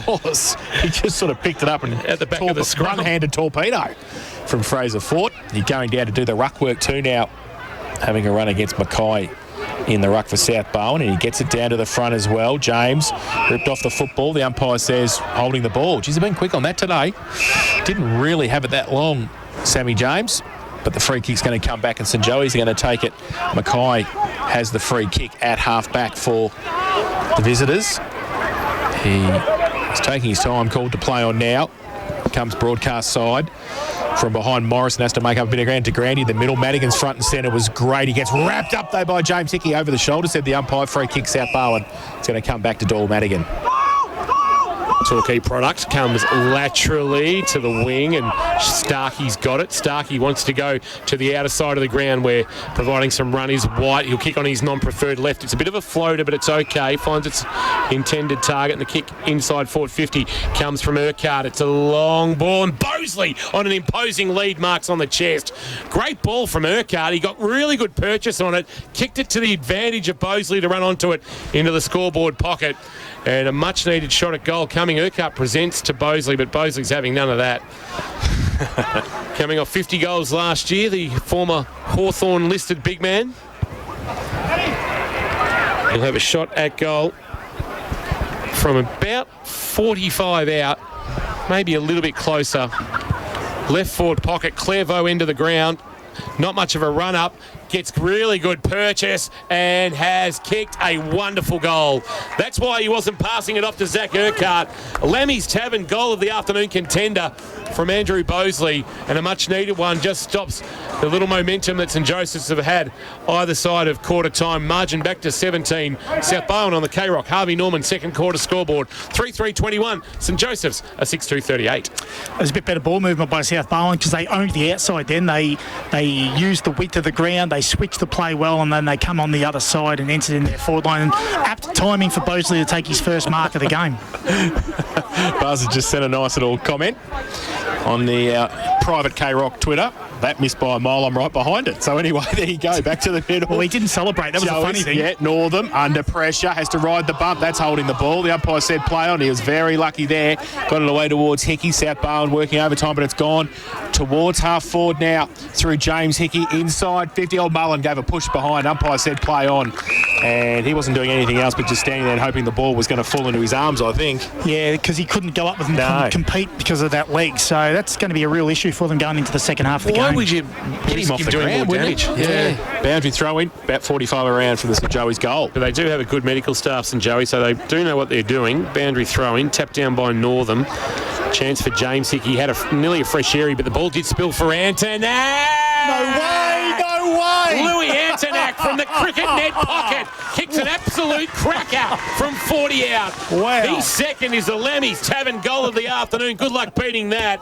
Lammy's open Friday to Sunday from 9 p.m. with happy hour and free entry before 10 p.m. and that restores a 23-point buffer on the K-Rock Harvey Norman scoreboard. It's funny, they missed 2 goals from 25 metres in front, and Louis Antonak produces something special.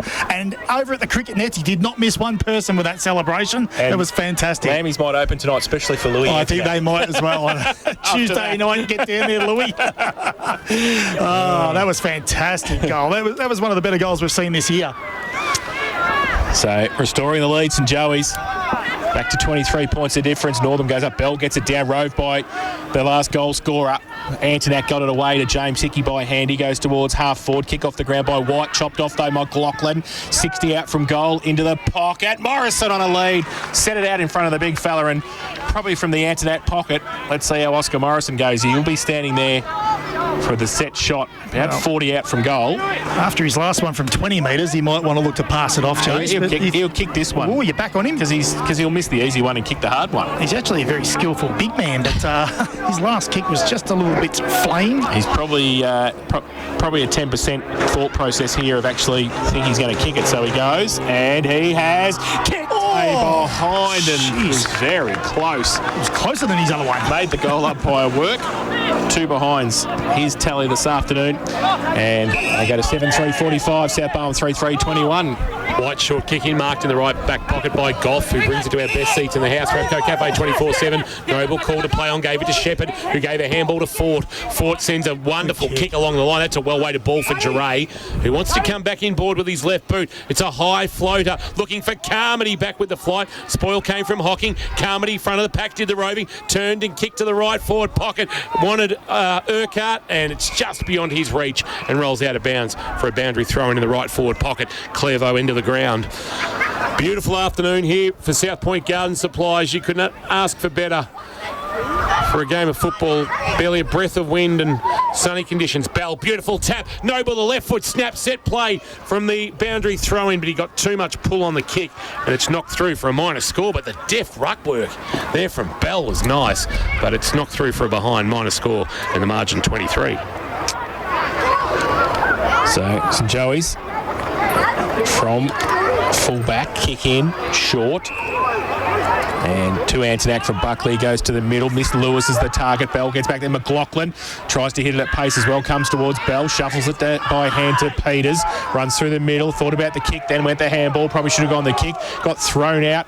They've still got the numbers though. The Swans on the outside to Fort. He goes with a right foot kick towards half forward. Big pack there. No mark taken. Noble front and centre was good. Handball on the outside towards Urquhart. Running away from the goal towards the top of the square. Which way is it going to bounce? It bounces through. Oh, there you go. Louis Antonac's just lost the Lambie's 10th goal of the day. Didn't think it was possible. Zach Urquhart has just made it. It is bounced on the point of the ball in the goal square and run away, kicked a goal. His first of the afternoon. And what a cracking Louis goal. Antonac 3 minutes ago, and then Zach Urquhart kicks that. 4-4-28, South Barwon St Joey's 7-3-45. Harvey Norman, K-Rock second quarter scoreboard. Oh, that's a great thing about our game. That ball can bounce anywhere because Joel O'Dwyer had the ball covered. He was just going to wait for it to come back in the air. But last night it was a little bit of off spin and the way it went. What a fantastic goal. That took the biggest off break of all time. That's what we love to see. Back in the middle, Northam's falconed that, and it's fallen at his feet with James and looks like James Hickey in there as well. I reckon James Hickey for Wombat Gully might be just keeping Sam James company at times. Yeah. Keep an eye on that Wombat Gully Plant Farm matchup. Umpire puts it into the air. Bell winning the tap down this time. Here's James, lost it in the tackle. Trying to barge his way through, but going nowhere was Kelly O'Neill. Now it falls for Jed Warren. That's a better kick than his last one. High ball. Morrison on the lead. Good spoil, Goff. Goff and then was able to knock it his own advantage, trying to keep it alive. He did very, very well. Now fired a handball forward. Found Geray. Geray was able to stop, turn, steady and kick towards half forward. Back with the flight. Hovey for St Joseph's. Couldn't get a clean handle on the ball. Handball on the up. Caldu driving it long. Inside forward 50 and all alone out the back. The mark is taken. And a handball over the top from Broughton. Open goal. Beckons and Noble will get back within 11 points, South Barwon. That was well worked, and it all started with the work of Rowan Goff in the one-on-one with Oscar Morrison at half-back. And the margin is back to 11 on the K-Rock Harvey Norman second quarter scoreboard. South Barwon 5-4-34, steadying the ship. St Joseph 7-3-45 as we go towards 21 minutes played second quarter. I mentioned that they were a little bit better in that first quarter around the contest, but St Joseph's were outworking them on the outside. They've really got themselves back into the game around the outside of some stoppages now and some clearances, and they're owning the outside, and that's what's got them back into this game of footy. I think James Hickey might be on He's going to Madigan, yeah. I saw that the last three. He's just actually looking for him now. So, and he's kept him quiet a little bit, quietish. And there is Madigan, but Northam got a hand to it. Falls towards James on the outside. He can't take it, but kicked it off the ground about 20 metres. Might be okay. Coming the other way, kick was from Hocking. It was a fresh air shot. O'Dwyer off a step towards the middle. Antonac should have taken the chest mark, didn't. Bell got the clearing kick for South Barwon out wide, and Lux of Fortune falls in the arms of Urquhart. 65 out from goal, goes to the pocket, and it's a good kick too. And that was way too easy on the outside, and Carmody's taken the mark. in the left forward pocket for South Barwon. Wheels around quickly, right foot kick over his shoulder and kicks the goal. So his second of the afternoon. And South Barwon making a run late in this second term here at McDonald Reserve. They go to 6-4-40. They close the gap. St Joey's 7-3-45. Harvey Norman K-Rock second quarter scoreboard. Well, the last three of South Barwon's goals, Urquhart's been involved. He's kicked, that miraculous one, but he's actually been on the outside for the last two, and he was unmanned again then. So he's the one they're really going to have to tighten up on because his work rate up the ground's really good, and he's getting them to the outside, and he's inside 50s, I think, been in the last score involvement. So he's been terrific. Cracking game of footy for Anzac Day. Just as you thought Joey's were pulling away, got out by 24 points. The margin is back to 5. Bell and Northam in the middle. Bell climbing high, winning the tap down. Surely a free kick for being held. Here's again. We're going to Camrick, but it won't now. A chance inside 50 for Urquhart to send the Swans. Bosley back with the flight. Takes a nice mark. Gee, Zach Urquhart. Playing just his 5th GFL senior game. 3 of those with Grovedale back in 2018. Couldn't get a look in at 2 o'clock in 2022. Neildy likes him and we like him. Yeah, well, Oscar Hocking playing his second game only, or third game only. He's got a bit of work to do here at the moment to tighten up on him. This for an unlikely South Barwon lead. Bosley has one that we think might have been fortuitously awarded a goal. He's right of centre. Man on the mark, 35 from goal, and Bosley's put the Swans in front. Well, what a transition that has come over this contest. He kicks his second. St Joseph's have stagnated at 7-3-45, and South Barwon have burst to 7-4-46 on the K-Rock second quarter Harvey Norman scoreboard. We got a cracker here on Anzac Day on K-Rock Footy for APCO Cafe 24/7. I know we wrapped the kid up, but that's 4 score involvements in a row. Anthony kicks a goal and you go, St Joey's are going okay here. Yeah, yeah, exactly right. South Barwon have come back with a flurry. Dropped right off around their intensity around the contest at the moment, St Joseph's. So back in the middle, Mackay in the ruck and gets it down to James Hickey. Clearing kick towards centre half forward. Hold, the umpire said. Going to go to Muhor, who was behind in the contest. Play on the call, said the umpire to Grandy. Unlikely, punched away Northam from Ford, who's been moved down back for South Barwon. And things are tied up here at McDonald Reserve. 7-4-46 apiece. Harvey Norman K-Rock. Second quarter scoreboard. Fort into the right back pocket. He runs and then brings it towards Bell. O'Neill from behind had to play spoiler, although Bell's claiming the mark. Umpire said play on. He's brought to ground by Owen and going nowhere. We'll get a ball up. So O'Neill and Mackay in a bit of a push and shove. Umpire puts it into the air. Mackay. Bell winning the tap down. Doing the roving though. Owen handball at close quarters to Antonak. Great tackle. Shepherd ensured Antonak wasn't fleeing the scene with the footy. And we'll get a ball up. Austin Shepherd just done a couple of nice things this afternoon. He too not very experienced, playing just his 5th senior game. Bell from behind. Roving James. He's dumped in a really good tackle. And we'll get another stoppage. So just a lull in play for the moment, but it's been frenetic this second quarter where we've seen 9 goals kicked and we're all tied up on the second quarter Harvey Norman scoreboard at 7-4 apiece. Kai gets it down over the back. Right in the bump. The kick came away quickly from Starkey for South Barwon. Falls backwards. They're still under pressure. Muhor put a good tackle on, did he? The umpire says, no, it's a hold. And it's going to be a free kick to South Barwon under pressure. James Hughes was there as well. Muhor gave away the free kick, so South Barwon through James. Good kick. Finds Starkey. Finds White. Starkey running past. He elects to go the other way, though. White goes with a long kick towards half forward. Big pack. Bosley fourth in line. Couldn't take it. Josh Hovey tried to tap it to the advantage of his teammate in Hocking. He couldn't pick it up. Ball still in dispute. Hocking comes back to help out. Gave a Shepherd. Handball over the top there away. Antonak takes a bounce in the middle. Short little kick was okay. They got it towards de Grandy. His kick was horrific. Goes to the middle of McDonald Reserve at centre half forward. His work against White was okay. Lewis comes in, put a tackle on. Only half a tackle, got away. And now they're free. Cunningham for South Barwon. It's a low skidding ball taken nicely by Hughes, who gave a handball out wide, and the kick forward might have been Shepherd looking for Bosley, who's imposing himself on the contest in this second quarter. He swings onto his right boot, left forward pocket looking for a marking target. Can't find one in Noble. It's off the hands of the pack. Al Hickey with the clearing kick, a high ball. Warren sits under Shepherd from front on. Got a fist on the footy and brought it to ground. Chance now for Mulroney or Duray. Duray it is. He's taken in a tackle going nowhere. And outside 50, left half forward, a ball up.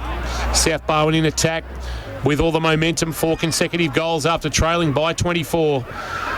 Tap down, Callett, quick kick forward, Mulroney didn't go 15, but the hands were clean from Duray, but he handballed it straight to Jack Buckley at St Joseph's. He gave a handball release off. Might be Owen just throwing, or Chaplin throwing it on the boot.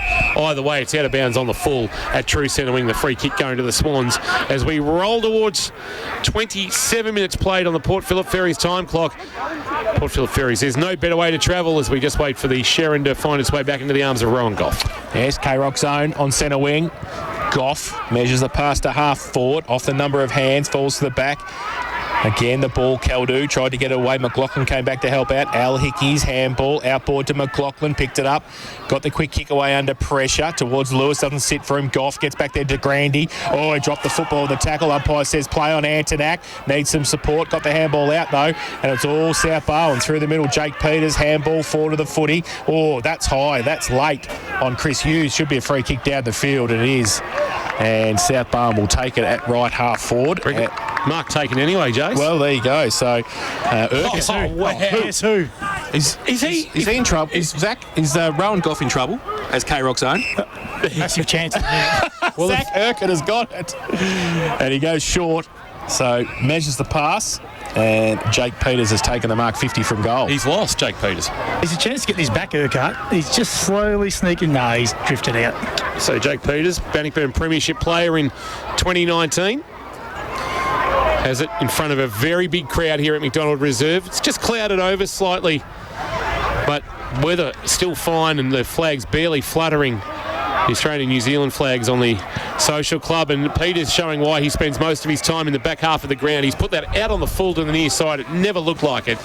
And it'll be a free kick to St Joseph's, and Jack Buckley is the man on the spot there to try and steady the ship. He goes short and he finds Camerick, who we haven't caught as much of this afternoon as we did against North Shore back on opening day. He goes laterally to Hovey, one of the handful of remaining premiership players at the club. He goes across the face to another one of those in Al Hickey, skipper.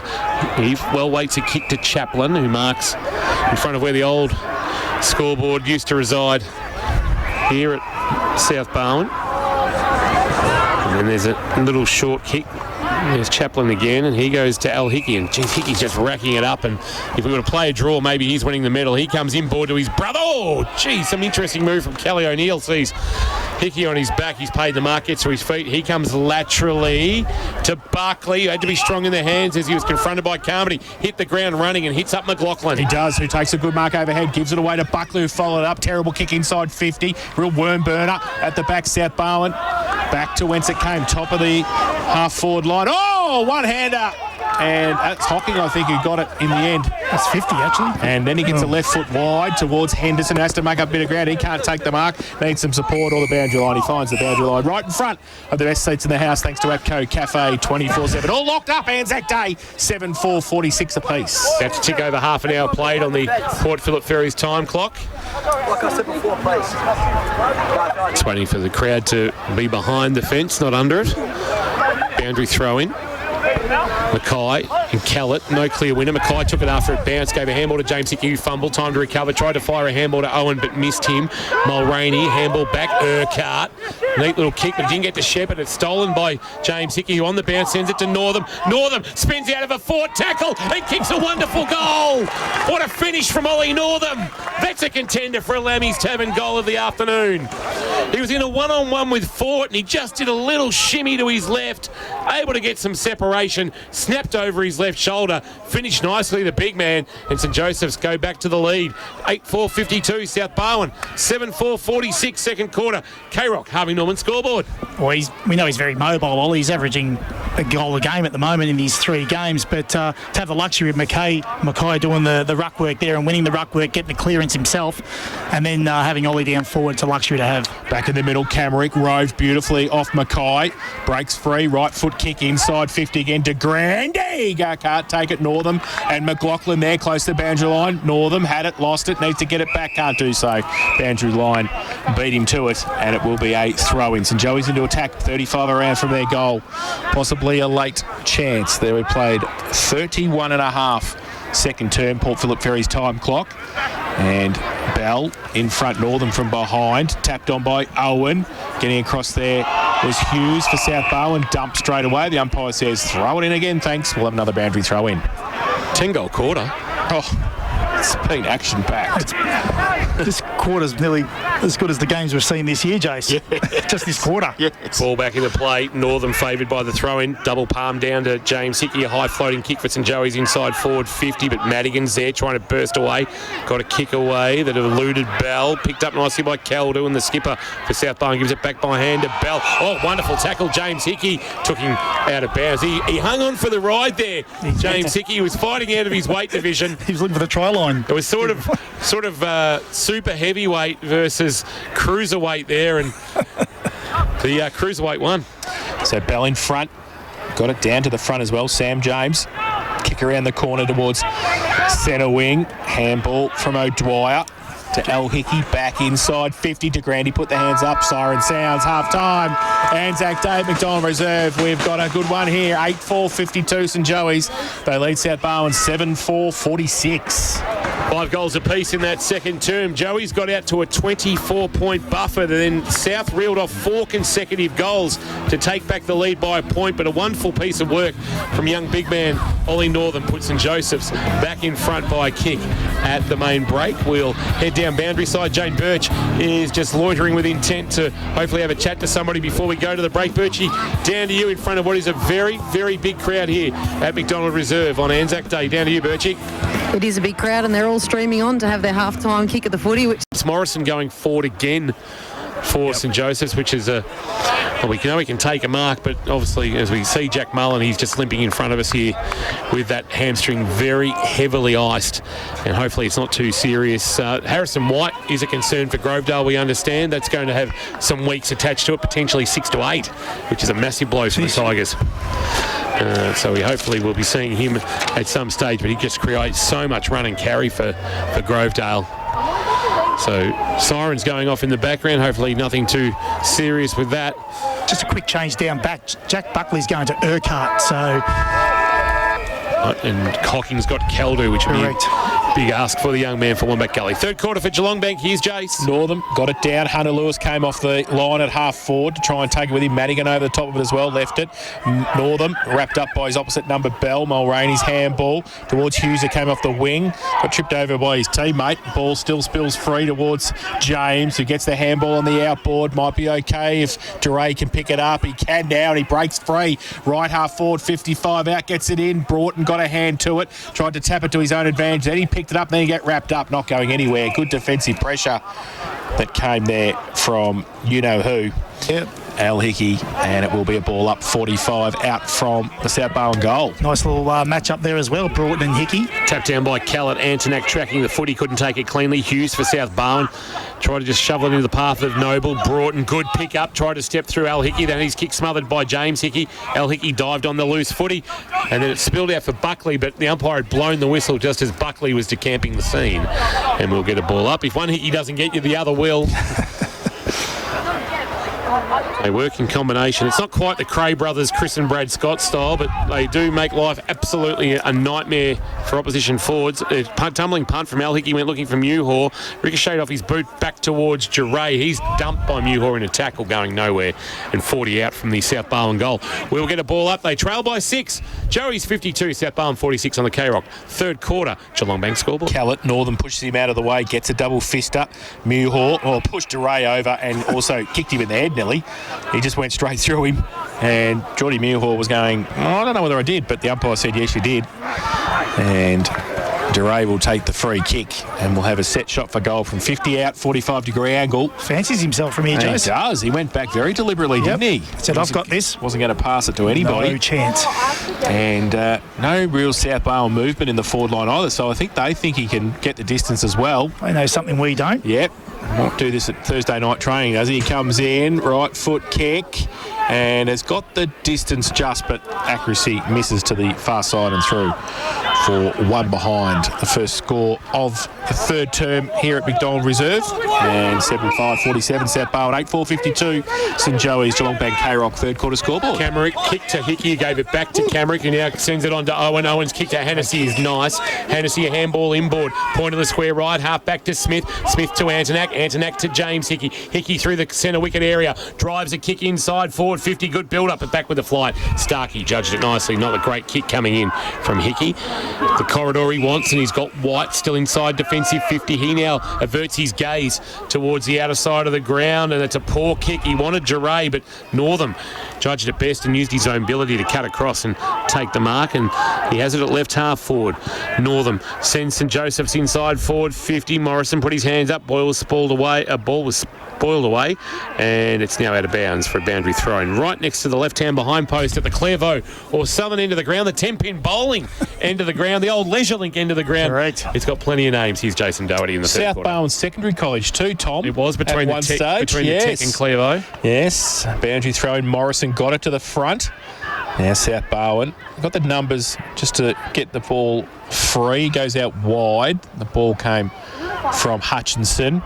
Still in dispute. Now they get it, South Barwon get it long. Outside 50 kick is pretty wide and just in the field of play. It touched off the boot, touched, was it? It was touched off the boot. So we're going to have a boundary throw in on centre wing on the outer side.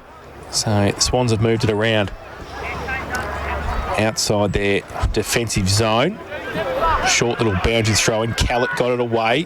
Duray off the left foot towards half forward with the kick. In front, Noble can't take it. Hocking off a step. Left foot kick. Terrible off the boot, but works okay. Hunter Lewis. Lewis on his left sends it wide to a one-on-one. Morrison in front, Spall from behind. Hutchinson, then he tracked the loose footy and kicks wide, and it's a well-weighted kick, and it lands on the chest of James, who's been good this afternoon. Along the line, Urquhart, who's been really good. He's a great story, Zach Urquhart. I think we'll be talking about him a little bit in season 2023. The man on the mark is Buckley. Kicks it high over his head to a one-on-one, but it's over the head of both Bosley and Hovey, and taking it safely on the chest is Chaplin, or O'Dwyer, who goes back to his defensive goal squad. Alex Hickey, who has a bounce that nearly didn't come back to him the way he would have liked. Now he's got to stop and prop, and then he kicks back to about 20 out from his defensive goal, from the right back pocket to almost the hot spot, and then he goes short to Hocking, and then he goes short to O'Dwyer, and he kicks outside defensive 50, dropping what he should have taken, I think, was Harry Smith. That's going to open the door potentially for South, although he's helped out by a teammate in Buckley who got one in the back or high. He'll take a free kick at the top of the field, the 50-metre arc at left half back. But gee, that was nearly disaster there with that drop mark. Sure was.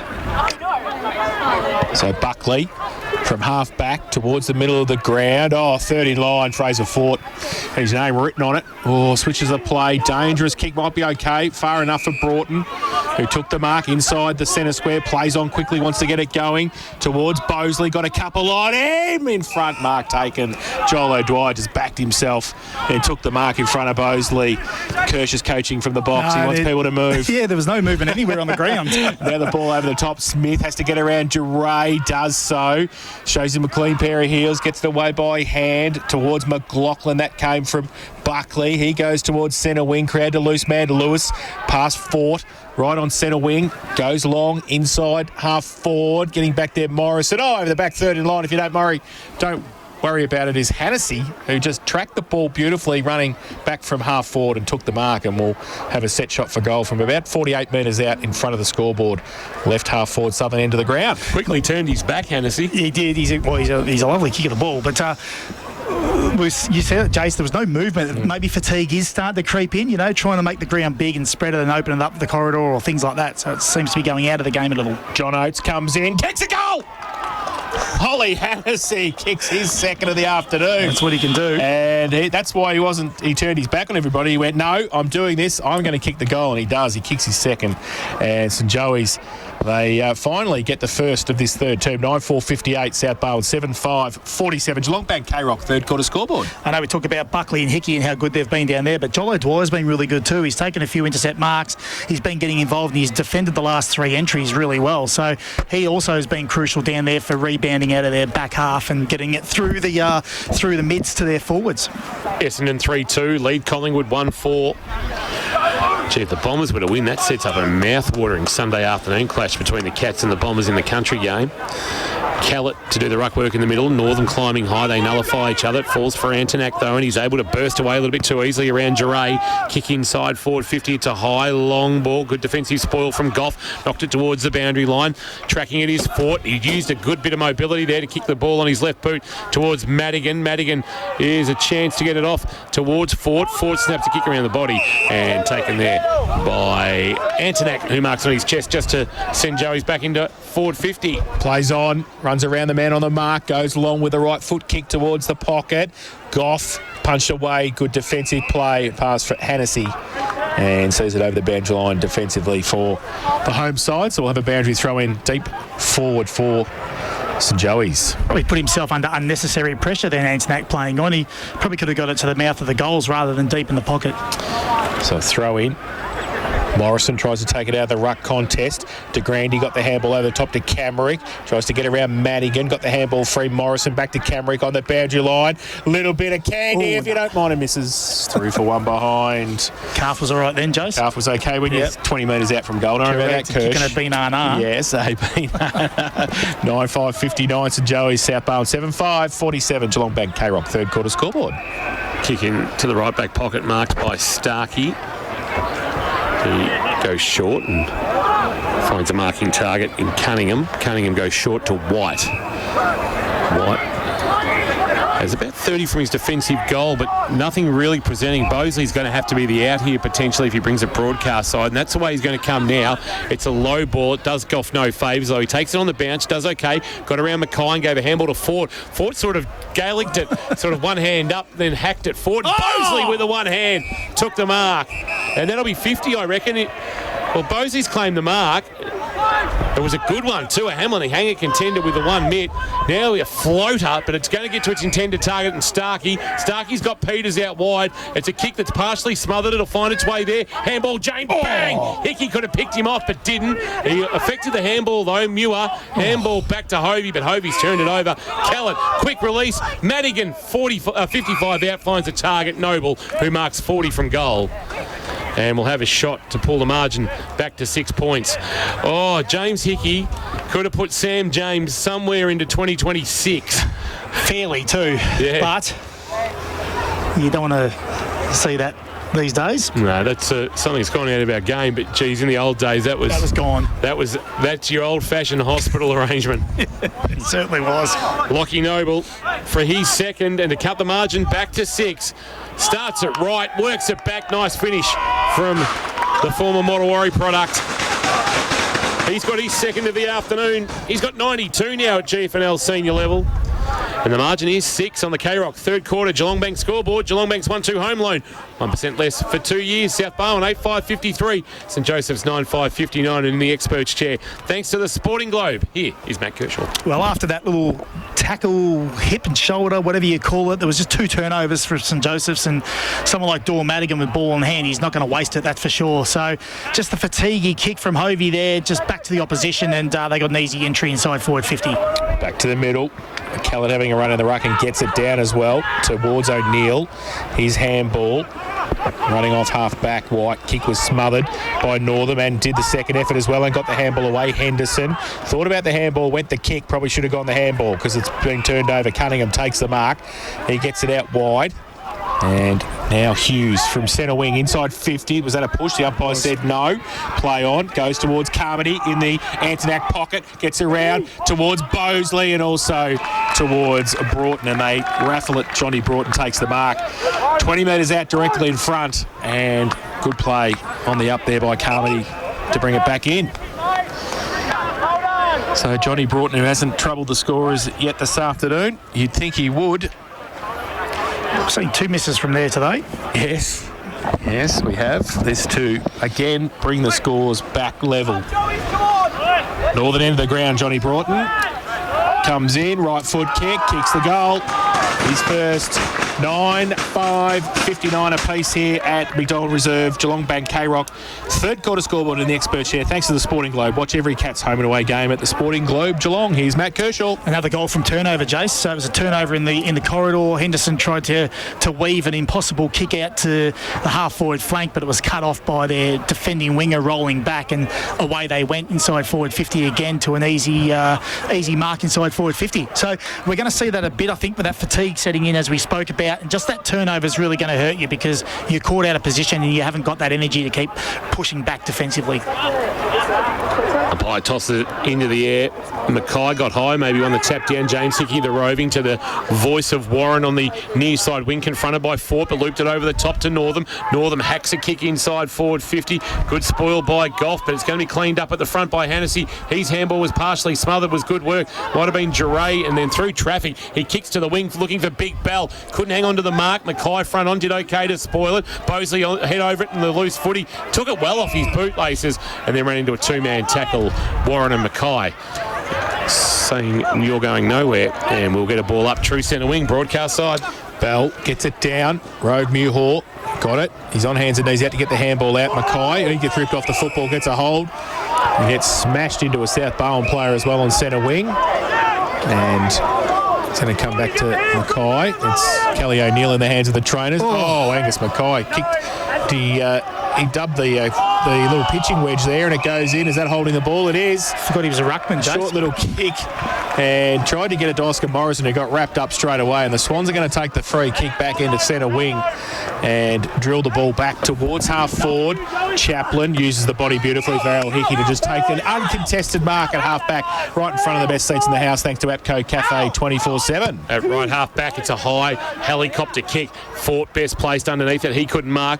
The hands of the pack. De Grandy dragged down as he kicked. It was a good tackle by Shepherd, and it forced a turnover to Goff, and Goff now to centre half back. James, well done. Lewis front on, was able to spoil and then found the loose footy. Handball Antonak. Antonak to the leading. Camerick had a little bit too much on it. At the back, Starkey. Fort fighting for it for South Barwon. Somehow shoveled it out. Hughes at right half back, and they can build. Chance to run. Starkey with a bounce. Oh, it didn't come back to him. In fact, it's White, and it did in the end. Now he kicks towards forward 50, and he's put it straight onto the chest. It's like there's a magnet on the ball, and the other magnet on the ground belongs to Al Hickey. He takes the mark and he gets it to, who knows, his brother James, who they've waxed lyrical a bit today. He gets it out wide. You won't see that, but Antonak's chase on the outer wing was fantastic as well. Henderson got the handball free. Now Antonak again. Handball missed Buckley as he ran past, close to the boundary line. Can't keep it in. We're at left half forward for St Joey's, and they're just into attack. So it's back and forth here, 9-5-59 apiece. And we have been playing 15 minutes in this third term Port Phillip Ferry's time clock. There are some tired young men out there at the moment. Well, it's defensive 50. There's offensive 50 at the moment, so it's running up and down. GPS data's blowing up at the moment. Here's James Hickey to run onto the footy, had it knocked out in a tackle. It spilled for Hughes of South Barwon. Kicked towards right half forward. Wanted his skipper Caldo, couldn't mark, recovered the best. James Handball, a little bit too hot there for Noble. Noble was able to find it, tried to knock it back towards Duray, and then he's dumped in a really good tackle, dragged to ground, and the ball will stay under a pack now as O'Neill dived over the top of it. It was a good tackle on McLaughlin. We haven't caught a lot of him in the second half. And also Al Hickey getting to his feet, surprise, surprise. Mackay tapped down Bell though for South Barwon. The roving of Muirhall by St Joey's was good. Kick towards half forward. Goff stretching in front of De Grandy. Goff right now has owned Paddy De Grandy this afternoon. Shows lateral to White, and they run off half back. South Barwon. Short little kick was turnover. That came from Cunningham. He has to go and pick up the footy himself again. Then he's wrapped up. He just got it away. McLaughlin just back on the ground. He can't take it. O'Neill over the top of him. Pack develops just forward to the centre circle, and a little bit happening off the ball as well. Continuing on Mulroney and also Henderson, and a free kick for a high tackle in the end. It's going to come back to McLaughlin, I think, and he'll take the free kick. Where's Al Hickey? He'll try and get it to him. He will. There we go. Oh, you're Straight right, to him. spot There on. you go. Defensive 50. Al Hickey takes the mark. Good crowd here at McDonald Reserve. Inboard he comes to O'Dwyer, about 35 from his defensive goal. Broadcast side is where he's looking to go. He's a bit confused, and now he goes with a kick that makes Harry Smith stretch, but he does okay and takes the mark. Inside defensive 50, Smith. Yep, with the footy. Well, that happened because there was no spread. They're sort of slowing down, so they're not offering the spread anymore. Short, back to O'Dwyer. Scores all tied at 59 apiece as we approach 19 minutes gone in this third quarter on the Port Phillip Ferries time clock. Oh, gee, O'Dwyer finally had a bounce after nearly running his full measure, and then a short little kick over the top is okay. Henderson looks to draw a man to get Antonak, and he bursts through the middle of McDonald Reserve. A handball to Muhor on the bounce, gives it back to Antonak. Antonak just inside the centre square, driving ball to a one-on-one, trying to work his man off the footy. Camrick against Starkey. Handball up. Lewis, left foot snap. Well played, Ben Camrick. Strength. Second for Lewis. I said it'd be a tough match-up one-on-one inside forward 50, Camrick. He proved so there, and the beneficiary was Hunter Lewis with a nice left foot snap and finish, and Joey's lead again by a goal. 10-5-65 on the third quarter. K-Rock Geelong Bank scoreboard. South Barwon 9-5-59. Well, we saw him a couple of weeks ago, didn't we? He kicked 1-3, I think, North Shore, and he really should have kicked 3 that day, and he's got some strength up forward, but geez, there was some worry down here because the exits were really slow. Enter Louis Antonak, who broke the game open, who metres gained was probably about 110 metres there with ball in hand, so he broke the game open, and he's still got plenty of run in him, Louis Antonak. Bell in the ruck against Mackay, gets it down. Comes to the outside though, Mulroney's handball, tried to get it towards Hughes. McLaughlin comes it in, but he gets past and gets it towards O'Neill. Had to sit and wait and did well. Just inside the centre square, takes the mark, wants to move it quickly. Oh, over the top, Chaplin got a hand to it for St Joey's. Now Al Hickey over the top of it as well, about 40 out from the South Barwon goal. Pack develops umpire to come in and ball it up. Essendon 3-3-21, Collingwood 2-4-16 for Leopold Sporties. So Mackay comes down to do the ruck work against Callett in the forward line. Callett got it down nicely through the middle of the pack. And that might have been getting up off the back is Noble for South Barwon. Callett gets it down again, rove though by Harrison Smith. Got it away to Antonak. Deep in the back line again. Scrambling sort of kick outside 50. White got a foot to it. Now through the middle, Hickey. Free kick hold. And it's going to be a free kick. Defensive 50 to the skipper. Al Hickey takes the mark. Just staying to engrave, I think. And Hennessy, he gets it across defensive 50 to Hocking. I'm running out of ink, Jace. Hocking, who's not the most elegant of left footers going around, gets a kick out wide to McLaughlin. McLaughlin a kick to half forward, stretching. Morrison over the top. Took the mark. Appeals for a push in the back from White, going unanswered. And he kicks to the left forward pocket. And James Hickey has rolled forward. He's an unlikely goal kicker. Just kicked the 10 in his 96-game career. Back pocket does that. And he's, playing as a run with on Madigan and for Wombat Gully Plant Farm job, and he's doing a good job, and now he's been able to sneak forward. This would really hurt. It's a real win for Ron Watt and his coaching staff if James Hickey can jag a goal here. Man on the mark, stands 35 out. Hickey gives it his best, and he kicks a wonderful goal. No, he's pushing it across the face. Through for a minor score. The margin is 7. We're into time on in this third quarter on the Port Phillip Ferries time clock and the scoreboard. Thanks to Geelong Bank and Geelong Bank's 1-2 home loan. 1% less for 2 years, showing 66, playing 59. Joey's in front. Ball into O'Neill. Madigan got the kick, and towards Keldu, just back on the ground, takes the mark. Just inside the centre square at centre wing, chips the ball over the top to Bosley. They're moving now. The Swans need something inside 50. Drives it long to a one-on-one. Muhor against Carmody, who got a hand to it. Needs to get around. He does. Spins left, spins right, kicks the goal. Jackson Carmody kicks his third of the afternoon. And the 10th for South Barwon. They go to 10-5-65. Back to a point the difference to Joey's 10-6-66. Geelong Bank K-Rock. Third quarter scoreboard. Quick ball movement, got him out the back through the corridor, and then pretty poor defensively then St Joseph's, particularly one-on-one. So Carmody too strong through the core, and he generally finishes when he has ball in hand, Carmody. He started last year in a burst, didn't he? I think he kicked 6 or 7 in round 1 last year. He did. He kicked for the year. I think he kicked 18 for the year in the end. And he was back in the twos at point stages. Back in the middle, umpire puts it into the air. The margin is 1 to the good of Joey's. Northern uncontested, won the tap down. Tracking it off the wing though, Duray had a fresh area with the handball, went back to Northern. Madigan knocked him off the foot. He tried to dive it on himself. Northern then went back onto the loose ball and he's going nowhere. And we'll get a ball up. 21 and a half minutes played. Port for the Ferries time clock. Plenty of action down here on the sidelines. The Joey's trainers are working overtime. There's lots of players cramping up, and there's Max McLaughlin. They're just keeping an eye on him because he was down for a little while after that last contest. So thank you, Birchie, for Geelong Sports Medicine Centre down boundary side. Jane Birch. Umpire puts it into the air after the stoppage. Bell and Northern. Northern might have won that at the front down to Mewhall, but the handball outside door made Owen work. Swings onto his right boot. Went looking there for De Grande. Golf with him as per usual. Here's Mulroney with the footy. Kicks on his left towards half forward and coming up and marking his Urquhart. He can go back inboard with the handball. He decides not to and now swings a floater inside 50. Does Bosley no favours. Standing tall underneath it and taking the mark is O'Dwyer, who's one of the best defensive marks in the GFNL. He comes towards Harrison Smith in front of the best seats in the house thanks to APCO Cafe 24/7. Right in front of us is Harrison Smith and wanting somebody to run for him because they're all standing still. He goes towards Henderson on centre wing. That's a good kick and a good mark he plays on. Goes down the line and mark not taken by Morrison. Falls over the back though to John Oates. Well, he had the hands right there. foot kick at it. Why would Kicks you handball, the goal! handballing? I've got this. No handballs. Third goal. Ollie Hannessy. And a quick reply again from that South Barwon goal for Joey's back to a 7-point lead and great movement of the ball along the wing. 11-6-72.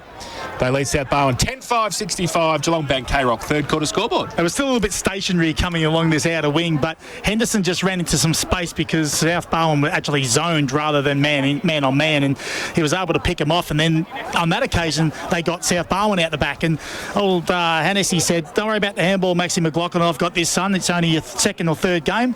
I'll show you how to do it." So last year's leading goal kicker only kicked 1 through the opening 2 games, but he's got 3 this afternoon, and there might be more to come. Although the Swans are going to come up with it from the middle. O'Neill, a handball back into the path of James, who's been good. Back into the centre wicket area, brings a kick wide. Wanting Noble on the half volley, went with the one hand, got Buckley for company. He's trying to protect the ball. Wonderful pick up, Hughes, confronted, got a handball away, and James now is with the footy. He's just perpetual motion. James alone. Al Hickey, wonderful. Laying it, a Noble's kick away. He might be, it's going to be advantage paid because the kick away by Noble landed with Mewhall, so he took advantage. Hickey saw coming to the bench. Keep an eye on that, Birchie, for St John of God. Kick inside forward 50, front position. Mackay, ball spills out the side. Hutchinson there, and a clearing kick now coming. Might have been White jamming on the boot, but only as far as Lewis. Lewis will send it back inside forward 50. Fort came with a spoil to knock it away from Morrison. Morrison recovered best. Handball to Grandy, shrugged off the tackle. Open goal. He's got his first to Grandy. He's been well worn by Goff all afternoon, but broken play saw the ball back inside forward 50, and Paddy de Grande kicks his 8th of the season and gives his team a handy little 13-point break. 12-6-78 on the K-Rock Geelong Bank scoreboard. South Barwon 10-5-65. Kingy, the funny thing was, Noble's kick had almost been 50 if it didn't land in the arms of a St Joseph's player, and it was actually the advantage. Then they owned the corridor, and Hunter Lewis had worked up the ground and got the ball in a really good position, and they just moved the ball too quick into the forward line. So that kick by Noble actually was to the advantage of St Joseph's. Back in the middle, we'll get an injury update for St John of God shortly with Al Hickey off the grab. Might be across his mush, I think. Camrick in the middle now with Mewhall leading Madigan in the race for the football. Left at Fort, comes off half back for South Barwon. He gets a kick out of pretty much mid-air, Michael Liner style again. He's done that a couple of times today.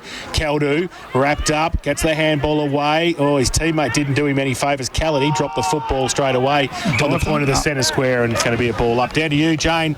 Injury update thanks to St John of God. Al Hickey. Al Hickey, a fair bit of claret dripping out of that nose, so they're just trying to stem that flow. Getting back out there because the medals he is, I reckon, no matter what the result is, he's been outstanding this afternoon from the ruck contest. A chance here for Peters, who almost threw it back to James. James on his non-preferred left to kick inside forward 50. Or Caldu. Is there a free kick for a push? No. I reckon a Logie awarded winning performance here from Matty Caldu, just throwing himself forward. Hovey taking the mark, kicks to right half back to Antonak, who I like this streamlined Louis Antonak. Yeah, he's quicker. Handball to Buckley, cruising past. A little shimmy on Shepherd to get away. Don't ask me to say shimmy on Shepherd again, although I just did then. Picked up by Bell, who is rolled in the tackle at true centre wing. And we'll get a ball up. Just don't ask me after 7 or 8 sherbets at the Sporting Globe, Briery Street, Geelong. Absolutely. Get your bucket. So ball up, centre wing, Northam and Bell. Northam straight down to Camrick. His handball underneath. Has to go back and get it himself. Oh, he's diving on it there, Madigan. Umpire's got to pay it, doesn't he? He does. He dived on the footy. That's tough, isn't it? Because you sort of want to win the ball. And so Antonak with the free kick. Centre wing. He's been really good, Jace, this afternoon, Louis Antonak. Broken the lines, hasn't he? He has. And he goes with the right foot kick now, long to half forward. Big pack there. De Grande over the back, can't take the mark. Possibly gave away a free kick. Morrison said no, he didn't. He wants to give me the ball. And he goes towards goal across the face again, hitting on the point of the ball, but this time going through for one behind. And he has 3 behinds this afternoon, Oscar Morrison, by my reckoning. And St Joey's 12-7-79 lead South Barwon 10-5-65. Geelong Bank K-Rock third quarter scoreboard. White to bring the ball back into play in his defensive goal square. The usual kicker-outerer. He goes to half-back, and it's a really nice bullet, too, into the waiting arms of Duray. He's got it below the scoreboard that shows St Joseph's by 14 points for Geelong Bank. Patrons shield their eyes from the sun. He kicks to the wing. Big spoil coming over the top there from Chaplin to knock it away from Keldu. And we get a boundary throw-in at true centre wing. St Joseph's 12-7, South Barwon 10-5. Birchie down to you for St John of God. Latest on Al Hickey. Birchie in a moment. Sorry about that, Kingy. He's ready to come back on, so it looks like they've stopped the bleeding, and he seems okay. Obviously got the all clear. Trainer's giving me the wink and the nod, so yeah, he's ready. Madigan from the clearance. Thank you, Birchie. Birchie boundary side for Geelong Sports Medicine Centre. Right foot kick from Madigan, a rarity, marked by Keldu, who sends South inside 50. He does. He goes up, but they just pluck. Joel Dwyer just plucks the mark and says, no, it's mine. Get out of the way, and he's taken it easily in the end. He judged that beautifully. Wants to drive it back down the line, keeps it low. Oh, one hand by Hovey, didn't take the mark. And then he has to put on some defensive work and did so.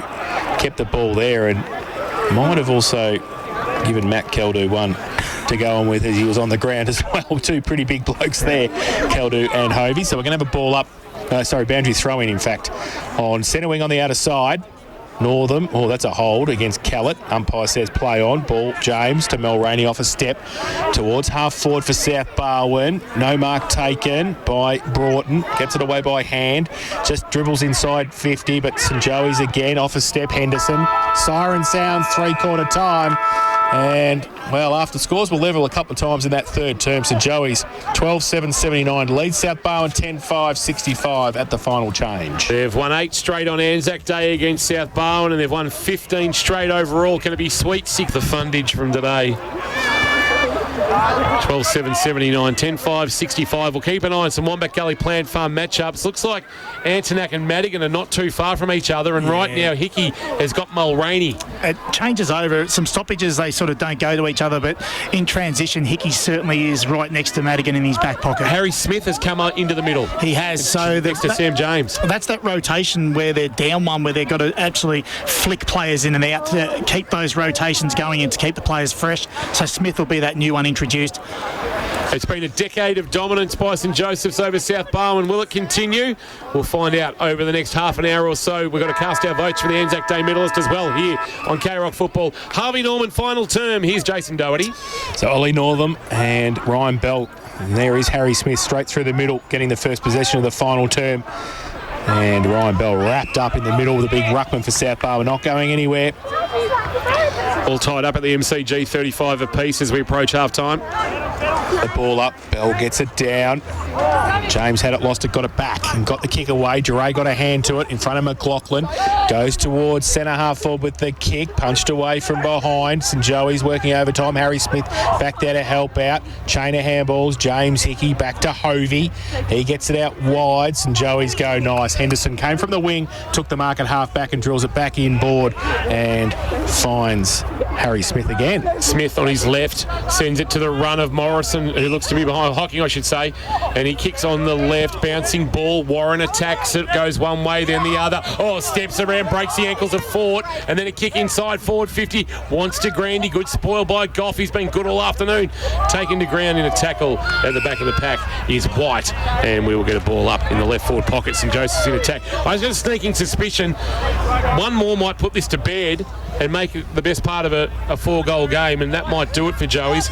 Umpire puts it into the air. Morrison doing the ruck work, won the tap. James did the roving. That's a throw. Umpire didn't see it. Fought on the outside of the right boot, but Smith started well. Yeah, started this last term really well, and once again gets his hands on the footy. He marks for St Joseph's at left half forward, about 55 from goal. The man on the mark stands. Late play for the medal, Harry Smith. And so 55 out, called to play on now. Drives it long into the pocket to Grandy. Goff against him in front. Good mark, Rowan Goff. And you can see he's done a bit of work at VFL level in the pre-season. You can see his positioning of his body is fantastic. Yeah, he certainly has come right on, hasn't he? He has. He takes the mark and he plays on, runs along the boundary line. Goes towards centre wing. Big pack there off the back of the pack. Where's it going to sit? Keldu came in against Harry Smith. Pack develops. Umpire will come in. Can't see it. Blinded by the light. And he will come in, the umpire, and ball it up. Just defensive. You like that? Was he wrapped up like a deuce, another runner in the night? Like that. Take it away, Kingy. Thank you, Manfred Mann's Earth Band. Of course, written by Bruce Springsteen, that song, as White bangs it on the boot to the wing, looking for Keldu, fisted away from behind by Hocking. Front of the pack, Madigan trying to dive through a couple of tacklers, try to get up on the up to Mulraney. Here's Antonak, who's been really impressive. He lost it in a tackle. Madigan came again, dumped by Antonak. And right now, you've got to think it's Hickey, Buckley, Antonak, maybe Jay Hickey as well in contention for the medal. James Goff will be all over that this afternoon. Tap down Northam, Harrison Smith, Madigan trying to impose himself on the contest. A handball that Mulraney takes and then loses. Here's a chance for Mulraney after getting from Giray, I should say. Kick inside forward 50's a rolling ball. It eludes Callett and it rolls towards Hovey. Bosley to provide the pressure. Callett in traffic. Handball. Carmody snap to an open goal square. Bouncing ball off break, and that has been touched by Hickey on the line. Al Hickey doing it all this afternoon for St Joseph's, the captain, and the margin is 13. 10-6-66 South. St Joseph's 12-7-79, and Carmody just didn't get enough purchase on it. The kick in. Joey's under pressure from behind. O'Dwyer got it away by hand. They run towards half-back. Warren takes the mark for St Joey's. Might get them on the run here. Here's Hannessy on centre wing. Oh, just pulled up a bit short with a bit of cramp there. He was limping at the break as well. Yeah, so he goes out wide to Grandy. Got rid of Goff on this occasion. Took the mark, played on now. That awkward kicking style. Pops it up.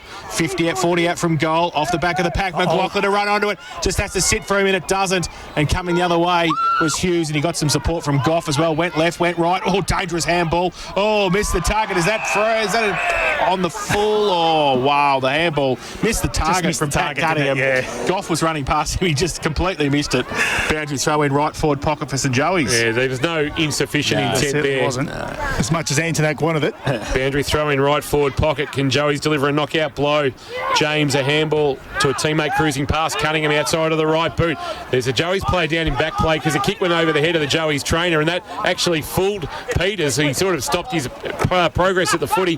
White, Broughton, Peters, back to White. He'll try to burn off Buckley. Instead got a handball back inboard. Broughton tapped it to White. White to Madigan, who fumbled at the inopportune time. Time to go back, recover and get it. And then a high kick to the wing. Sit under that, Callett. Oh, wonderful mark coming up. Hovey judged it best. And quickly a handball onto James Hickey, who gave it to Antonak. Antonak now deep forward, inside, over the back Goff. Couldn't quite pick it up now. He does. Wheels back, across the face of goal. Has to be accurate, does. And they just settle the play down now. They go Mulraney. He goes out wide. Got a couple of loose players. Handball inboard towards James at half-back. Chips the ball over the top. They're away now. Bosley can wheel and go in the middle. Went right, then comes back with the left. Goes up over the back. Al Hickey was there. Falls, though, towards Noble. Little kick around the corner. Missed the target. St Joey should be able to get out of trouble. They've created a couple of loose players themselves. DeGrandy at half-back takes the mark. Tanner Owens come from the ground. Keep an eye on that for us, Birchie. For St John of God, we put you first. Here's Al Hickey again getting forward of the footy and marking. He potentially has, I reckon he's probably got the best part of votes in round one, or against North Shore in votes today. He might be leading early as there's going to be a free kick going which way. It might be against Hunter Lewis, I reckon. An unrealistic attempt in the marking contest, and Mulroney has got the footy for South Barwon at left half back, and there now might be, the umpire's blown the whistle and he's told Ryan Bell to get out of the protected zone. I mean, it's his own player. If he wants to stand there and look Correct. like a peanut, who cares? Exactly right. If you're going to hinder your own team. Yeah, that's right. Mulroney drives it towards left half forward through the hands of Caldu. Bosley head over it, got bumped by Buckley, and the umpire says that bump was a little bit high, and it'll come back and be a free kick to Andrew Bosley, who hasn't had a massive impact on this clash, it should be said, this afternoon. Has kicked the one goal in the second quarter, but just hasn't been a big day for the marking forwards, fair to say, despite the conditions. Bosley now goes inside 50 with the kick. No mark. Front and centre. James on the left foot. Up the chimney towards the pocket. Who's going to mark it? Nobody. Falls into the arms. Turn around. And I think there's a miss too. Was crucial. Crucial. It was Noble with it, who's kicked 2 goals, 3. Had a chance off the back of the pack there. Turned around, kicked it over his shoulder and missed. And through for 1 behind, 2 goals, 3. His tally 10-7-67. South Barwon St Joey's 12-7-79. And that's on the Harvey Norman K-Rock final quarter scoreboard. 7.5 minutes played, final term on the Port Phillip Ferries time clock. Port Phillip Ferries, there's no better way to travel to the footy. That breeze just got up a little, Birchie, for South Point Garden Supplies. It has picked up, but it's actually the flags are going the other way now towards the clubhouse. So maybe a slight hint of a zephyr for South Barwon in the last quarter. Al Hickey trots off into the right back pocket, lowers his eyes and delivers a kick onto the chest. Dwyer, who's turned it over into the waiting arms of Sammy James, who right now has a massive kick in the context of this match. This to cut the margin back to 6 points at the 8-minute mark of the final term. That was just a disaster coming out there from OG. He hasn't done a lot wrong, no Dwyer, this afternoon. We're going down, left, right and centre. No, he's done a lot right, except for that kick. Not when you want to exit out your back half, Jace. You want to turn it over in the corridor, 40 out. Took the literal keep your eyes down, lower your eyes. Picked up the 2 Matheson medal votes last year on Anzac Day. Only kicked 5 goals last year, but he points to the sky in memory of his late grandmother who passed on the weekend. He plays in honour of her today, and all his teammates get to him. They know what that means to him. And maybe, just maybe, he's guided his team back into this contest. They trail by 6. James with his first, and the margin sits in an even goal. 12-7-79 St Joseph. South Barwon 11-7-73 on the final quarter. K-Rock Harvey Norman scoreboard. Just another goal from a turnover as well. I'd like to see the scores from turnovers during the week, because a lot of the goals have been preventable, and turnover by foot or hand has really hurt St Joseph today. Could have a draw this afternoon. Back to the middle, Mackay. We had one of them, Kingy. Let's have a look at that Anzac Day. Ball. Harrison Smith puts the tackle on. Never been a draw. Never been a draw between the two clubs. There you go. Just an update down here on the bench. It's all happening. There's players coming off left, right and centre. We've had Jack Buckley was lying flat on his back for about 5 minutes. He's gone back on, and Tanner Owen is getting some assessment on his right ribs, some intercostal issues there for him. So there are very sore and tired bodies coming off. Intercostal. Nothing worse than the intercostal. No. Thanks, Jane. Thanks to St John of God. I've been on holidays there. I into intercostal. Injury updates. It's a beautiful place, intercostal. Now the ball from Madigan at half back for South Barwon. Got slow and dropped the foot. He got rid of the football, didn't he? So free kick, umpire pointed the wrong way. I think John Oates has got the free kick. Hennessy, he's struggling with cramp as well. Wow. And you want to be careful, Dahl Madigan, because he'll give away 50 for dissent as well, because he's not happy with the decision. They were out too. Hennessy gets it towards Morrison, who somehow got away from Goff and everybody else in the South Barwon back line. Yeah, it was a bit weird because it was a slow play, wasn't it? He just basically looked like it was a training drill. It wasn't a slow play, it was the slowest play of the day. Snail play. Yeah, correct. And Oscar Morrison, who has not kicked a goal this afternoon, he's kicked 3 behinds. You wouldn't put the house on it from here. He's 48 metres out. They are 6 points in front. We've played 10 and a bit minutes in this final term. This is as crucial as James's kick, really. It is. He comes in to make the margin 12 again. Right foot kick. He puts it up. Has it got the distance? Don't think so. Fought there. Big thump away. Might be a crucial point. Gone early. The old handy point. Old handy 10-minute mark of the 10-minute last. Hey, the stranger things ever happen. This is true, James. 12-8-80, St Joey's South Barwon 11-7-73. Harvey Norman, K-Rock final quarter scoreboard. Cunningham to bring the ball. He's not back sure. into play. Yeah, he's got nothing on, so he just wants the corridor. And he was touched by the man on the mark. Warren fired a handball to Hennessy. Hennessy the quick won't snap, miss. and they might have put South to bed. He's kicked his fourth, one in each quarter. Cunningham, he had a low ball, he wanted the corridor, and it was touched by the man standing the mark. And the margin is 13 on the K-Rock. Harvey Norman, final quarter scoreboard. St Joseph's 13-8-86. They lead South Barwon 11-7-73. So that's just pressure at the end of the day. He hadn't left the square. So you've got all the time you want. You can just slow it down, take a step back off the line if you have to, stay in your box, and then kick long if you have to. There was no need to panic and do what he did there. That's just a little bit of pressure of the game, maybe a little bit of inexperience as well. I lied. He kicked two in the third. I said one in each quarter, but he's got four anyway. He didn't lie about that. Back to the middle. James gets it away for South Barwon towards a vacant half-forward flank position. Noble overruns it. James Hickey doesn't. Gets around two or three. Handball over the top. Lewis had to pick it up and gets wrapped up by Noble straight away. Suplex style. Rushed into the ground, and it will be a ball up right half-forward for the Swans. They put Hickey behind the ball, guys, just for your information. Todd Devine, former president of St Joseph's, listening to us, enjoying the call via the live stream. Welcome to you, Todd. Ball. O'Neill, handball over the top to James. Had to sit and wait for it. The ball still in dispute to Lewis. He couldn't get the handball out. Pack develops again. Oh, it's gone up a little bit here again as well. It's ball up right half forward. 86 plays, 73-13 the difference, and we have played 12 and a half in this final term. Here's Al Hickey tracking the foot. He had his legs taken from underneath him. He's going to win a free kick, but he's actually hurt himself again. But, geez, he plays with a real robust nature. He's going to give a little handball off to a man cruising past, Dwayne Henderson, who then gave it back to Hickey, who had his handball cut off. It found its way to Mackay. He lost it in the tackle. Bell dives on the ball. They are absolutely more of attrition out here right now.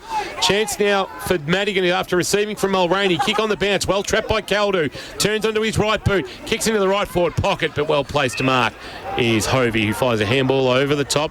Chance to get outside of defensive 50 through James Hickey. He was pushed after he kicked, so I reckon there'll be a downfield free kick, and Antonak has got it at left halfback.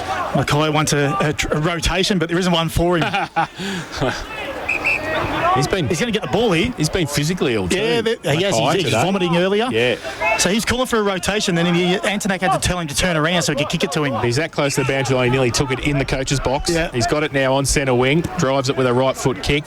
And he's going to end up Rowan Goff. He's got his name written all over that. Takes it easy. Oh, McLaughlin also struggling with a bit of cramp as he tries to run away from Rowan Goff. It's going to be who's ending up with 18 on the ground either way. They're going more of attrition. Goff. The umpire's telling him to move, but he actually literally physically can't. Goes towards centre wing, off the front of the pack. Urquhart, right foot kick, deep into attack. Oh, the only person with his name written on it, Chaplin, took the mark for St Joey's. Wants to switch the play. Goes towards Harrison Smith.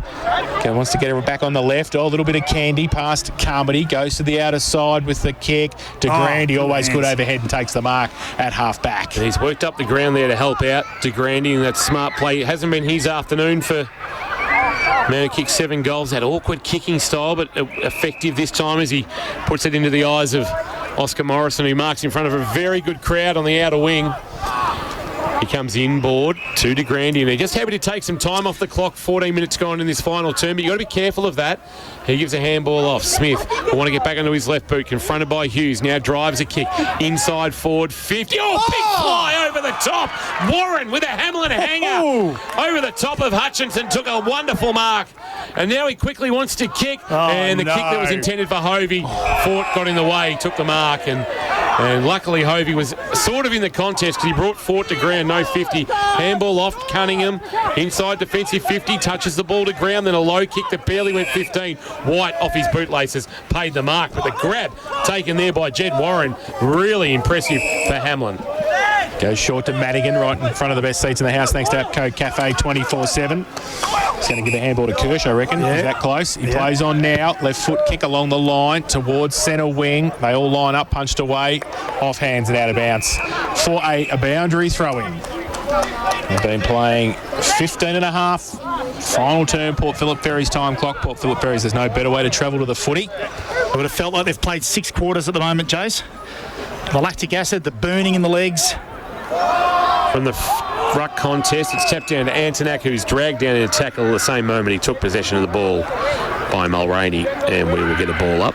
So it's just forward of the wing favouring South Barwon. They need a goal. Bell, wonderful tap to Madigan. Madigan was able to release a handball back to Starkey. Starkey, the voice of Peters, swings onto his right boot. A spinning ball into the right forward pocket. Caldu, good defensive spoil O'Dwyer, but he didn't get out of the bounds. And then the kick towards the right forward pocket.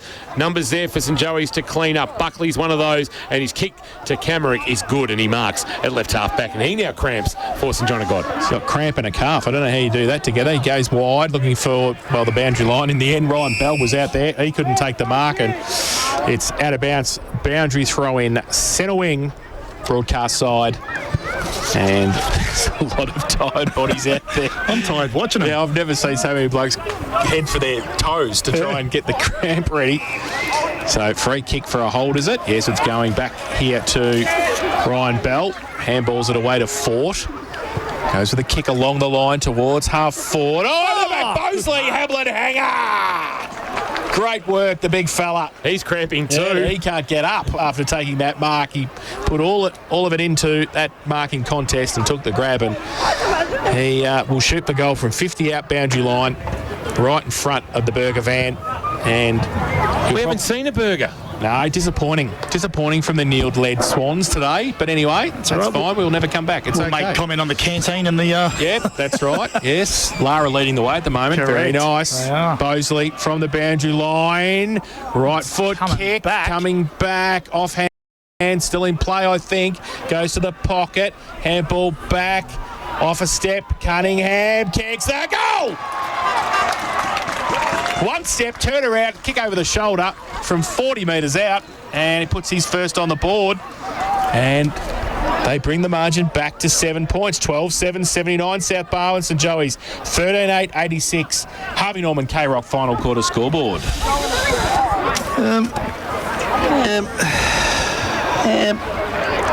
Good goal. Well, just got to take your chances in the forward line, don't you? Yeah. That's the spot to be. They actually did that really well, because when the ball hits the ground in that forward line, their smalls are so dangerous, and he was just positioned himself perfectly. Didn't have to come too close to the fall of the ball, and he just sat off the contest, and it was a perfect spot to be in. Well, that's the first goal of his career as Bell wins the tap down. The roving done by James, and South will go forward again. Bosley clipped heels with his opponent in O'Dwyer. Is that 50? No. As it was knocked out of the grasp of O'Dwyer. And the ball will go back. 7-point thriller right now. 18.5 minutes. So still plenty of footy left in this one. 2 goals to South, 1 goal to Joey's in this final term. Kick to the wing. Mackay positioning himself. Goff got a hand on it, but off the hands of the pack. McLaughlin, who just jammed it on the boot. He bought 25 metres for his team. Wide over, ran it left to behind. Lewis under pressure. Got a little kick away. Fought with a wonderful pick up and then stepped through it with tackle, but his handball a bit hot for Shepherd. Shepherd taken down by Lewis. Not coming out. We'll get a ball up at 55 out. Left half forward. Another cramp. Todd White this time stretching out the calves. 4-day break. Going to be a tough ask for South. Have a look at the numbers here at the stoppage. Tap down Callett, roving Mulroney. Long ball, high ball to the wing, off hands. Front of the pack, Noble did the roving. Wonderful smother by Chaplin. Sees it out of bounds. Boundary throw in, true centre wing. Last stoppage, South Barwon had 4 on one side and St Joseph's only had 2 on the other side. So as fatigue gets in, the middies aren't getting to the stoppages to even up. Callett in the ruck now against Northam. Callett gets it down. He nearly does his own roving work and got a hold, I think, and should get a free kick against Northam, who's not happy. Callett wheels the handball to Goff off a step across half forward, tumbling punt. Doesn't sit. Muhor across there, leaves it for De Grande. Oh, he tried to bounce it, but it comes back up for Childress. They bounce it again, runs away, then kicks towards Mackay. Should have taken the mark and did it. Under pressure, leaves the football behind. White, who was cramping 30 seconds ago, gets the left foot kick out wide. Urquhart, he can't take it with him. Close to the boundary line. Hocking, and does he keep it in? He does to De Grande, right on the boundary line. 60 from goal, measures the pass, punched away. Great defensive play came from the last goal kicker, Cunningham, and he sees it over the boundary line. 50 around from the St Joey's goal. Little moments, drop chest mark. That was low, but should have taken it. Yeah, absolutely. Plenty of tied boys out there. We've ticked into time on Port Phillip Ferry's time clock final term, an Anzac Day classic. Boundary throw in. Al Hickey's gone forward onto the ball. Now he's sending a high kick to a contest, and Hovey, who spent most of the afternoon down back, has come up and led on his chest and taken the mark. Josh Hovey, who playing his 100th open age game for Joey's this afternoon, only the 25 goals at GFNL senior level. One of 4 premiership players out there this afternoon. This maybe to put South to bed. He starts it right, he works it back, and he kicks the goal. The margin back out to 13 points, and that might be enough. Final quarter, K-Rock, Harvey Norman scoreboard. St Joseph's 14-8-92, South Barwon 12-7-79. And in the expert chair for the Sporting Globe, watch every Cats home and away game at the Sporting Globe. Rory Street, Geelong. Here's Matt Kershaw. Well, just prior to that ball inside forward 50, Al Hickey actually laid 2 tackles to force a little bit of a spillage as well. So not only is he putting the ball inside forward 50, he's defending it well, he's doing all the hard stuff as well. And we saw how sore his body is. But there was another inside 50 to Al Hickey, and that was fantastic football. Back in the middle for Northam and Callett. Northam gets it down. James Hickey can't take it. Now Northam again. Might push it towards Al Hickey. Kick off the ground. Across half forward now. White wrapped up by Henderson. Ball spilt free from the contest. And James Hickey wrapped up. Not going anywhere in that tackle. Got himself in the stoppages now, Jace. Al Hickey. Yeah, he has. He's right there, right next to the umpire, right next to Sammy James as the umpire throws the ball in the air. Northam. There is James. Got a clearing little kick. Inside, back towards James. Drill player, got it away to DeRay. He goes left foot kick, 65 out from goal to the pocket in front. Harrison Smith just doing it all. Started in the middle in this last term and now in the back pocket takes the mark for St Joey's. He's been solid all day, hasn't he, Harrison Smith? Don't waste any opportunities going forward, South Barwon now. Time is against them. Oh, long ball outside. There's calls for a push. Goff wants the umpire to pay something, but DeGrandy's taken the mark, and now a kick to the wing. And here is Muhor. Muhor now a kick to Camerick, who's got out the back. Will it get to him? No. Good defensive spoil from Shepherd, but that's only knocked into the path of Mackay, who gives a handball to Camerick. Camerick's got them queuing up, including Henderson, but he missed him with the kick. Now it's a foot race. Henderson and Peters. Henderson trying to tap it to his own advantage. Peters worried him out of it, did very well. Gave a handball to Ford. Ford a kick to the wing, but straight into the waiting arms of Joel O'Dwyer. And I reckon this one might be done and dusted. Joey's are going to hang on, I suspect. He goes short to Morrison, who takes the mark in front of Fort. He's got Antonak over the top. If he can just give it to him, he's going to hold it up though and go further. Drives it long towards the boundary line. Henderson with the sit over the back. Peters, big thump away defensively over the boundary line and out of bounce. And at 50, St Joey's into attack. We're going to have a boundary throw in. So 14-8-92 St Joey's, South Barwon 12-7-79, 13 points of difference, boundary throw in from behind Northam, punched on by McLaughlin. Mackay, kick from mid-air in the end, 2-on-2 in the middle at the top of the square, and a mark taken for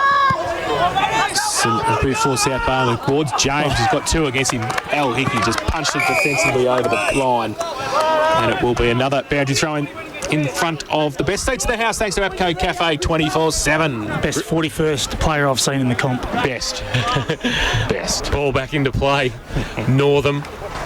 And sure, Kellett, gee, I tell you what, Kellett's going to get a free kick there. Northam's come at the ball again, and we will get a ball up. So 55 out from goal. Northam and Bell, and I reckon there's a sense of inevitability about this one. Bell from behind winning the tap down. Mulroney jamming it on the boot towards the wing. Over the head of Noble. Al Hickey there again. Went to ground. Chance for Caldu. Handball to Broughton. Broughton had to come to the boundary line to Ford. Ford under pressure. A quick kick away, and judging it best off the boot was Chaplin. Umpire paying a mark. Bosley saying it was touched off the boot. And he went to lay a tackle. He did.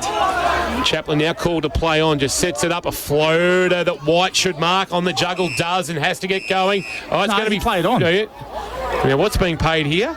50. 50-metre penalty. He got that wrong. A 50-metre penalty. He got that wrong, umpire Brown.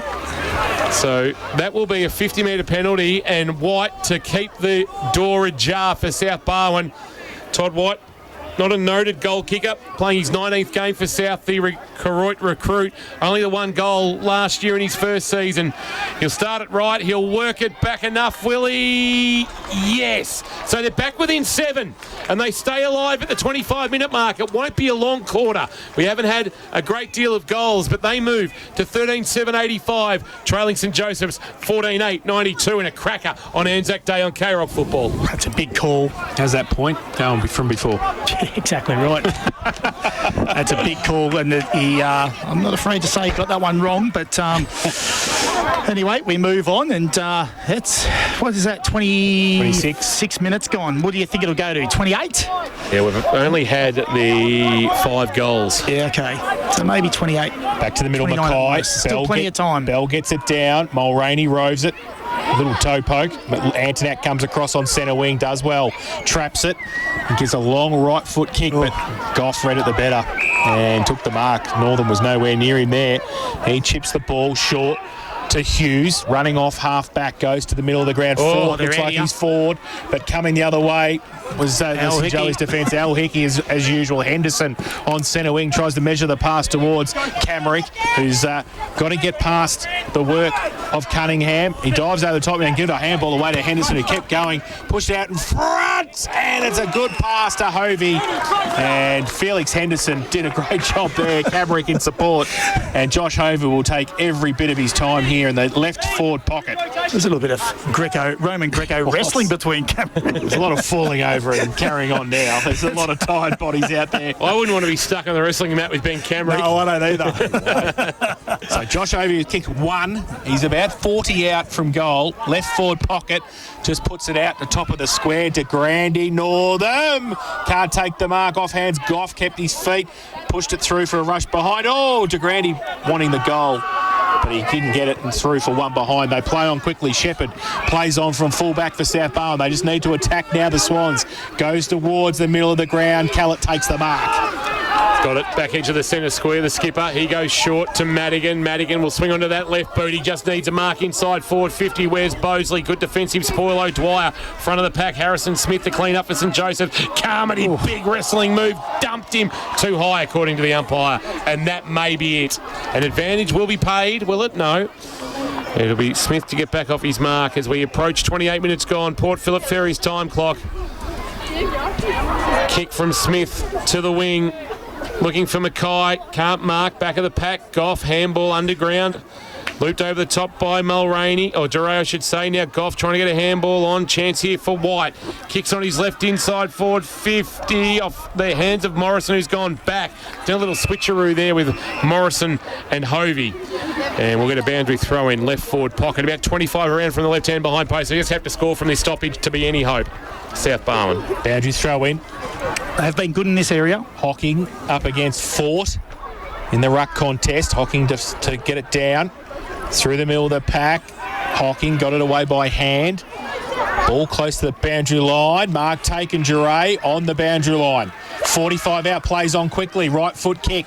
Top of the square. Mark required. Fort got hands to it. It's off his hands and through for one behind. So another behind to South Barwon. Back to 7 points the difference. 13-8-86 South Barwon. St Joey's 14-9-93. Buckley to bring the ball back into play. An important kick in here. Just wanders into the right back pocket with no real pressure on him. Sends it long to half back. McGrandy from about 5 deep had to go at trying to mark over the top of a big pack. It's at the front of that pack now, and we'll get a ball up. Last man up is Duray. Oh, in fact, it's Shepherd. We'll get an umpire throwing it up. Tap down Bell. James the roving. He's worked his backside off today. He sure has. And the tackle laid. He would have nearly snuck into my votes, but just outside. Tap down Bell into space. Quick kick forward. Jammed on the boot. Might have been Shepherd, but they'll come back the other way, St Joseph's. And Grandy plucks one from about 4 deep. He just, like tentacles. His arms reached out, Inspector Gadget style, and he holds things up, goes wide to Northam, and you would suspect that is it. They played 30 minutes final term. Port Phillip Ferry's time clock. Ollie Northam called to play on centre wing. He was going to try and drive it long. And then umpire said didn't go 10. Didn't go 10. Mackay has got it. And I'll tell you what, I'd like to get the tape measure out. That looked like 20. 15 now. Yeah, I think it was 20 metres. Yeah. But anyway, DeRay puts the tackle on and it's held up for a ruck contest. So on centre wing on the outer side, Bell up against Mackay. They both get a fist hook. Antonak just wrapped up rugby style, not getting rid of it. The umpire letting it go. And still in dispute. Bell gets it. His kick was smothered. Through the middle, kick around the corner from Shepherd. Inside 50. No mark taken. Falls towards Carmody. He gets on the right foot. Top of the square. St Joey's 3-on-2. But can they pick the ball up? That's the thing. They've got Henderson there back in support. His handball was okay to Morrison, and they might be clear now. Morrison short to Hennessy. They don't need to really advance the footy, but he will to Lewis, who has marked just back of the wing broadcast side. He just needs some players on this side so he can kick to. They're all there. They're all set up. Has to be Paddy de Grande. Lewis to a one-on-one. De Grande against Shepherd. Shepherd did well with the spoil. Front of the pack, Hughes, or rather Cunningham, taken in by McLaughlin. Oh, and just as Shepherd was about to flee the scene with the goods, the police said, I'm going to put the handcuffs on you and I'll ball it up. 60 out from goal. We've gone 31 and a half. It's a long quarter. Tap down Bell, rolling ball towards the boundary line. Peters will see it out. Sadistic timekeepers. I can't understand how we've gone this long. So we have had just the 5 goals kicked. There hasn't been any great stoppages. Nothing. For anything. And the boundary throw in. Over the ruckwork, Mackay. Enjoying the contest. Tracking the ball is Camerick, and he's going to give away free kick too high, but it's all said and done here on Anzac Day. St Joseph's dominance continues of the South Barwon Football Club. Make that 9 straight on April 25 and 16 straight overall, dating back to the start of 2014. They just can't get over that St Joseph's hump, South Barwon, and Joey's have won an absolute cracker on our most special of days. What a game of football. Absolutely treated to a footy fiesta this weekend, but to finish it off with that standard of football, unbelievable. 14-9-93, 13-8-86. We're into the 5th quarter. Thanks to the Sandman Mattress Factory. Sleep better with the Sandman's 2-sided mattresses, made to outlast any other. Torquay Road in Grovedale. Rebecca and Brett Trenery and all the team at the good people of the Sandman Mattress Factory. The goal kickers this afternoon. Ollie Hennessy kicked 4. Hunter Lewis kicked 2. Louis Antonak kicked 2. The best for St Joey's. While there was 3 for Jackson Carmody and 2 for Lockie Noble. A bunch of individuals for South Barwon. I'm heading out into the ground for the presentation in the middle. I'll leave you in the capable hands of Jason Doherty, and we'll bring you that medal presentation very shortly. Yes, we will. So a great finish to the game here at McDonald Reserve, as we said, throughout the day. Massive crowd, and we're going to do the presentation shortly. We're going to take a break and gather our thoughts, James. Gather our thoughts. I know we need to take a breath, don't we? It's a massive game of football here this afternoon, Anzac Day. We won't be as puffed as them, though. I know. There's a few boys out on their feet out there. St Joey's 14-9-93 defeated South Barwon 13-8-86. Try the all-new Chimichanga Jaffle today at APCO Cafe 24/7. We've got you. Lip breathe. K-Rock football. Geelong's favourite way to wake up. Tom, Lingy and Loggy. Fun fact. Every Friday, we like to give you the opportunity to learn some fun and interesting facts so you can take it to the workplace and impress your workmates that aren't your real mates. But it is important that they think you're smart, because when an opportunity comes up for a promotion or a pay rise, they're going to say, hey, give it to Gary or Karen. They're very smart, very fun, very full of interesting facts. That was good, man. The best one that I've was done. good. K-Rock's Tom, Lingy and Loggy. 6 a.m. weekdays.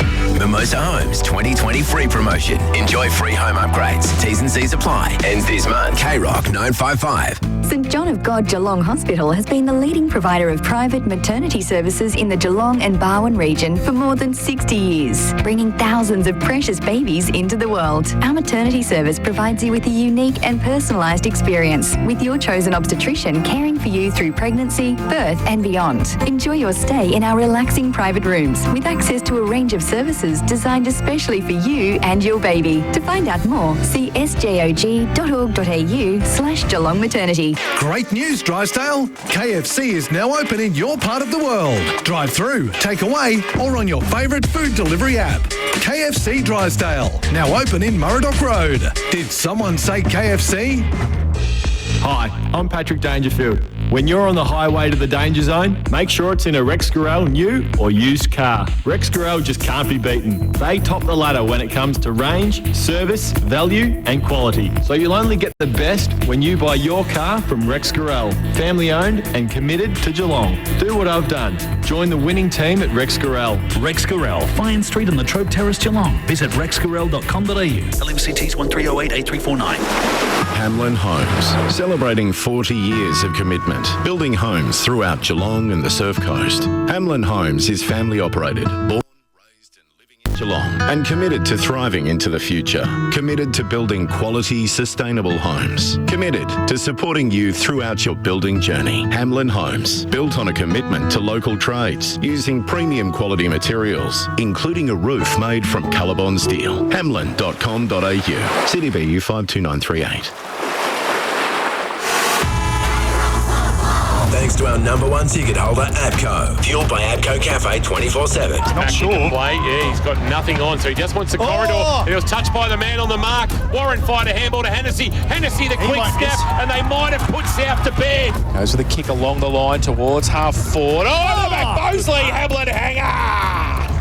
Great work, the big fella. He's cramping too. Yeah, he can't get up after taking that mark. Tracking the ball is Camerick, and he's going to give away free kick too high, but it's all said and done here on Anzac Day. St Joseph's dominance continues of the South Barwon Football Club. Make that 9 straight on April 25 and 16 straight overall. Yes. Big win to St Joey's. 14-9-93 defeated South Barwon. 13-86. Fifth quarter thanks to the Sandman Mattress Factory. Sleep better with the Sandman's locally made. Two-sided mattresses made to outlast any other. And I think we're going to go down to the ground level. Tom King is downstairs and he is ready for the presentation. Time now for the presentation of the Anzac Day Cup, the Anzac Medal. Firstly, thank you to South Barwon Football Netball Club for their hospitality this afternoon on a cracking day. 2 great games this afternoon. 1 goaler in the A-grade netball and, of course, 7 points here this afternoon. Commiserations to South Barwon, and I'd like to call forward their captain, Matt Caldew, to say a few words on behalf of the Swans. Matt?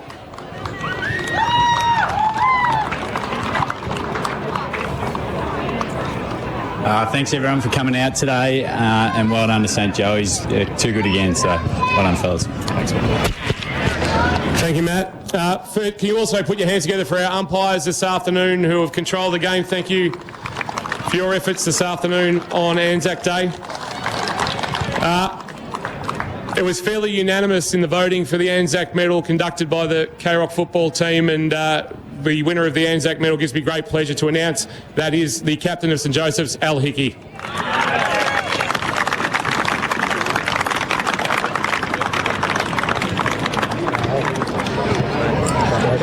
And I'll stay with us, Al. I'd like to call forward the coach of St Joseph's Football Netball Club, Ron Watt, to accept on behalf with Al of the 2 clubs the annual Anzac Day trophy. Gentlemen.